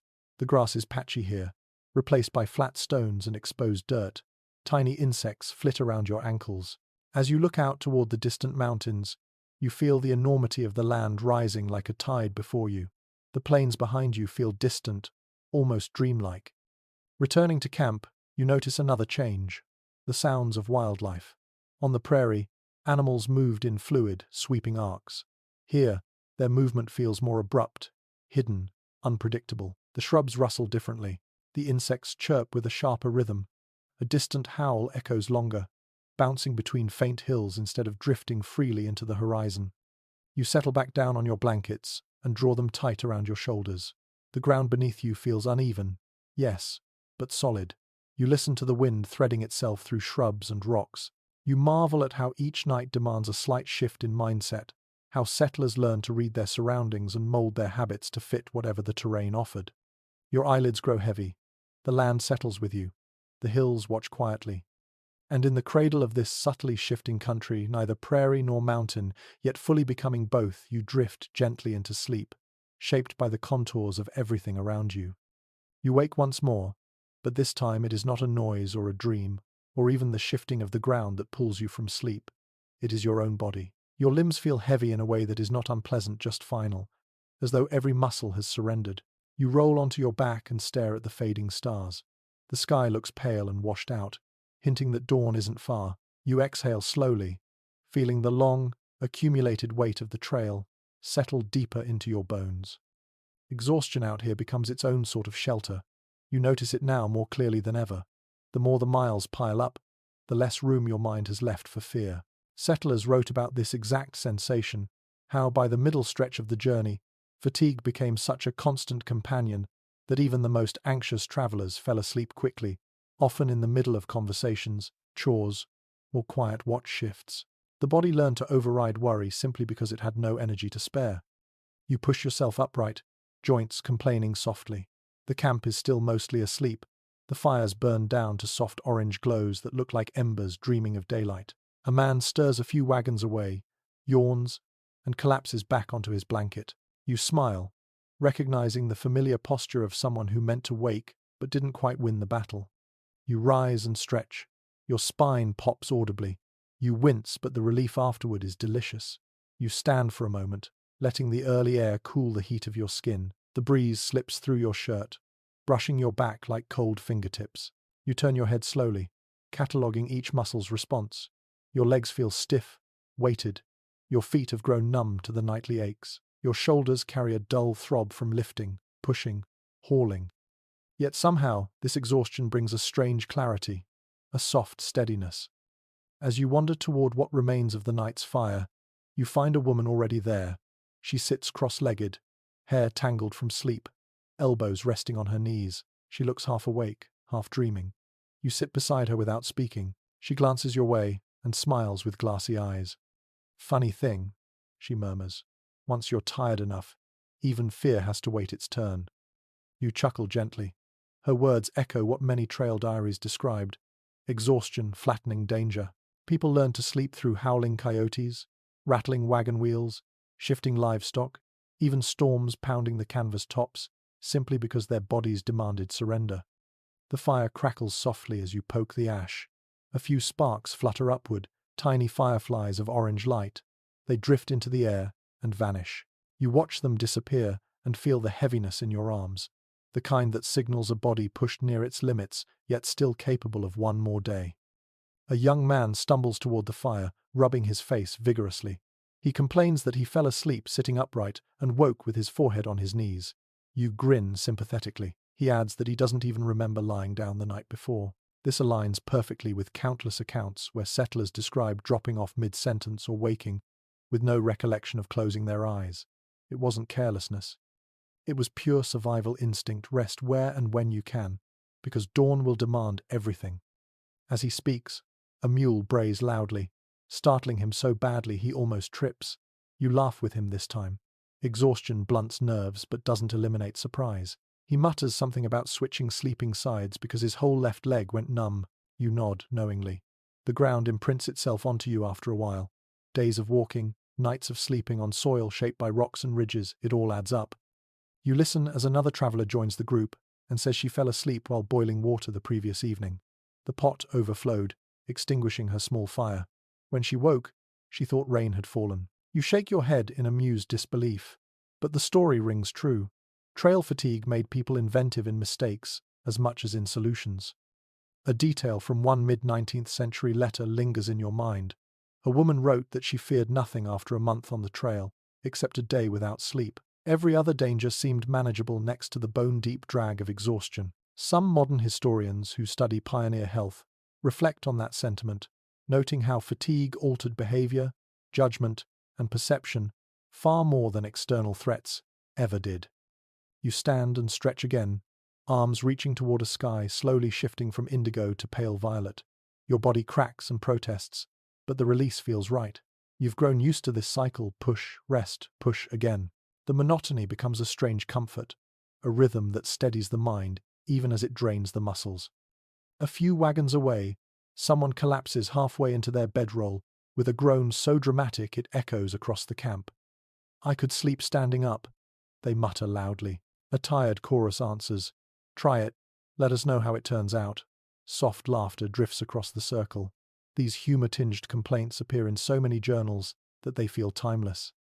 A mother emerges from her wagon, yawning so hard her entire body shakes. She gently wakes her children, who protest with muffled noises. One child tries to crawl back under the blanket and dissolves into a whining heap. She scoops the little one into her lap and rocks them gently. Even her motions carry the heavy slowness of exhaustion. You see her blinking rapidly, fighting to keep awake long enough to tend to her morning chores. A dog ambles toward you, tail wagging lazily. It flops beside your feet with a long, exaggerated sigh, as though it too has done the work of an entire team of oxen. You scratch behind its ears. Its warmth grounds you. Even animals, you remember, suffered fatigue-worn hooves, strained muscles, aching joints, yet they moved forward each day, driven by instinct rather than choice. You wander slightly beyond the wagons, toward a small rise in the land. The ground is still chilly under your soles. You place your hand on your thigh as you climb. At the top, you inhale deeply. The horizon glows faintly, the first hint of morning brushing the edge of the world.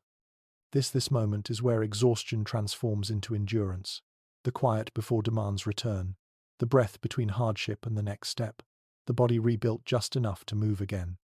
You feel your eyelids droop even as you stand. The land is peaceful, still, You could fall asleep leaning against this hill if you let yourself, but instead, you close your eyes for a long, slow blink that borders on dreaming. When you open them again, you step back toward camp. The world is waking, slowly. People move with the sluggish choreography of bodies running on borrowed strength, but they move. And you move too. Because out here, exhaustion doesn't defeat you, it becomes the very thing that helps you rest, the weight that finally presses your mind into quiet. You return to your bedding, lie down one last time, and let the prairie cradle what remains of your strength. Your heartbeat slows, the sky lightens. And for a few precious minutes, before dawn fully arrives, sleep takes you once more deep, heavy, and strangely comforting. You wake to the softest hint of morning, a pale silver glow that settles over the camp like a final exhale. Your body feels bruised by sleep and softened by it at the same time. You push yourself upright, rubbing your face, and for a moment you wonder why this dawn feels different. Then the realization comes slowly, like sunlight creeping across the earth. You are nearing the end of the trail. Oregon is no longer a distant idea whispered around fires. It's close now, close enough that the horizon itself seems to hum with it. You rise and step away from your bedding, stretching stiff shoulders. The air feels colder than yesterday. The light feels clearer. You look toward the west, where the faint silhouettes of trees gather on the horizon, marking the beginning of the fertile lands so many travelers dreamed of. After months of sleeping on plains, near rivers, among tall grasses, beside hills, and under storms, you are finally approaching a place where safety might look different, more grounded, less improvised. The camp stirs slowly. A man groans as he sits up, rubbing his neck. A woman folds her blanket with quiet satisfaction, as though today's sunrise carries extra meaning. The children wake more eagerly, sensing hope in the adults' movements. Even the livestock seem to shift with new energy, hooves brushing the ground with impatience. You wander toward what remains of last night's fire. It's a shallow glow now, barely warm, but it feels symbolic, an echo of all the nights you've endured. Nights spent circling wagons, placing alarms, calming children, guarding animals, debating firelight, adapting to storm and silence, and shifting landscapes. Nights spent with strangers who became companions. Nights that shaped the very rhythm of days. A woman approaches and sits beside you, pulling her shawl tightly around her shoulders. She smiles softly and says she barely slept, too full of excitement. Then she admits something more fragile, something that echoes across countless accounts from the era. She feels a kind of grief, too, for the trail, for the nights that frightened her and strengthened her and taught her who she could be. Reaching Oregon promised safety, land, and stability, yet it also meant leaving behind the strange, harsh intimacy of life on the road. You nod, feeling the same quiet contradiction forming inside your own chest. Nearby, a man gathers his things with precise care, moving slower than usual. When you ask if he's tired, he chuckles and says he's savoring the morning because it's one of the last he'll spend sleeping under open sky. His voice carries wistfulness. He explains that while he craves a real bed, a sturdy roof, and a closed door, he knows he'll never look at nighttime the same way once he leaves the trail. Out here, sleep meant awareness, improvisation, adaptation. It meant trusting the land even when it felt indifferent. You stand and walk toward the edge of camp, feeling the ground change under your boots. The soil looks darker, richer. Grass thickens. The wind shifts, carrying a hint of moisture and forest scent. You can almost imagine what it will be like to pitch a bedroll beside tall fir trees rather than open prairie, to sleep beside streams running clear and cold instead of muddy riverbanks. As you look outward, memories from earlier nights flutter into your mind like pages of a journal someone left open in the breeze.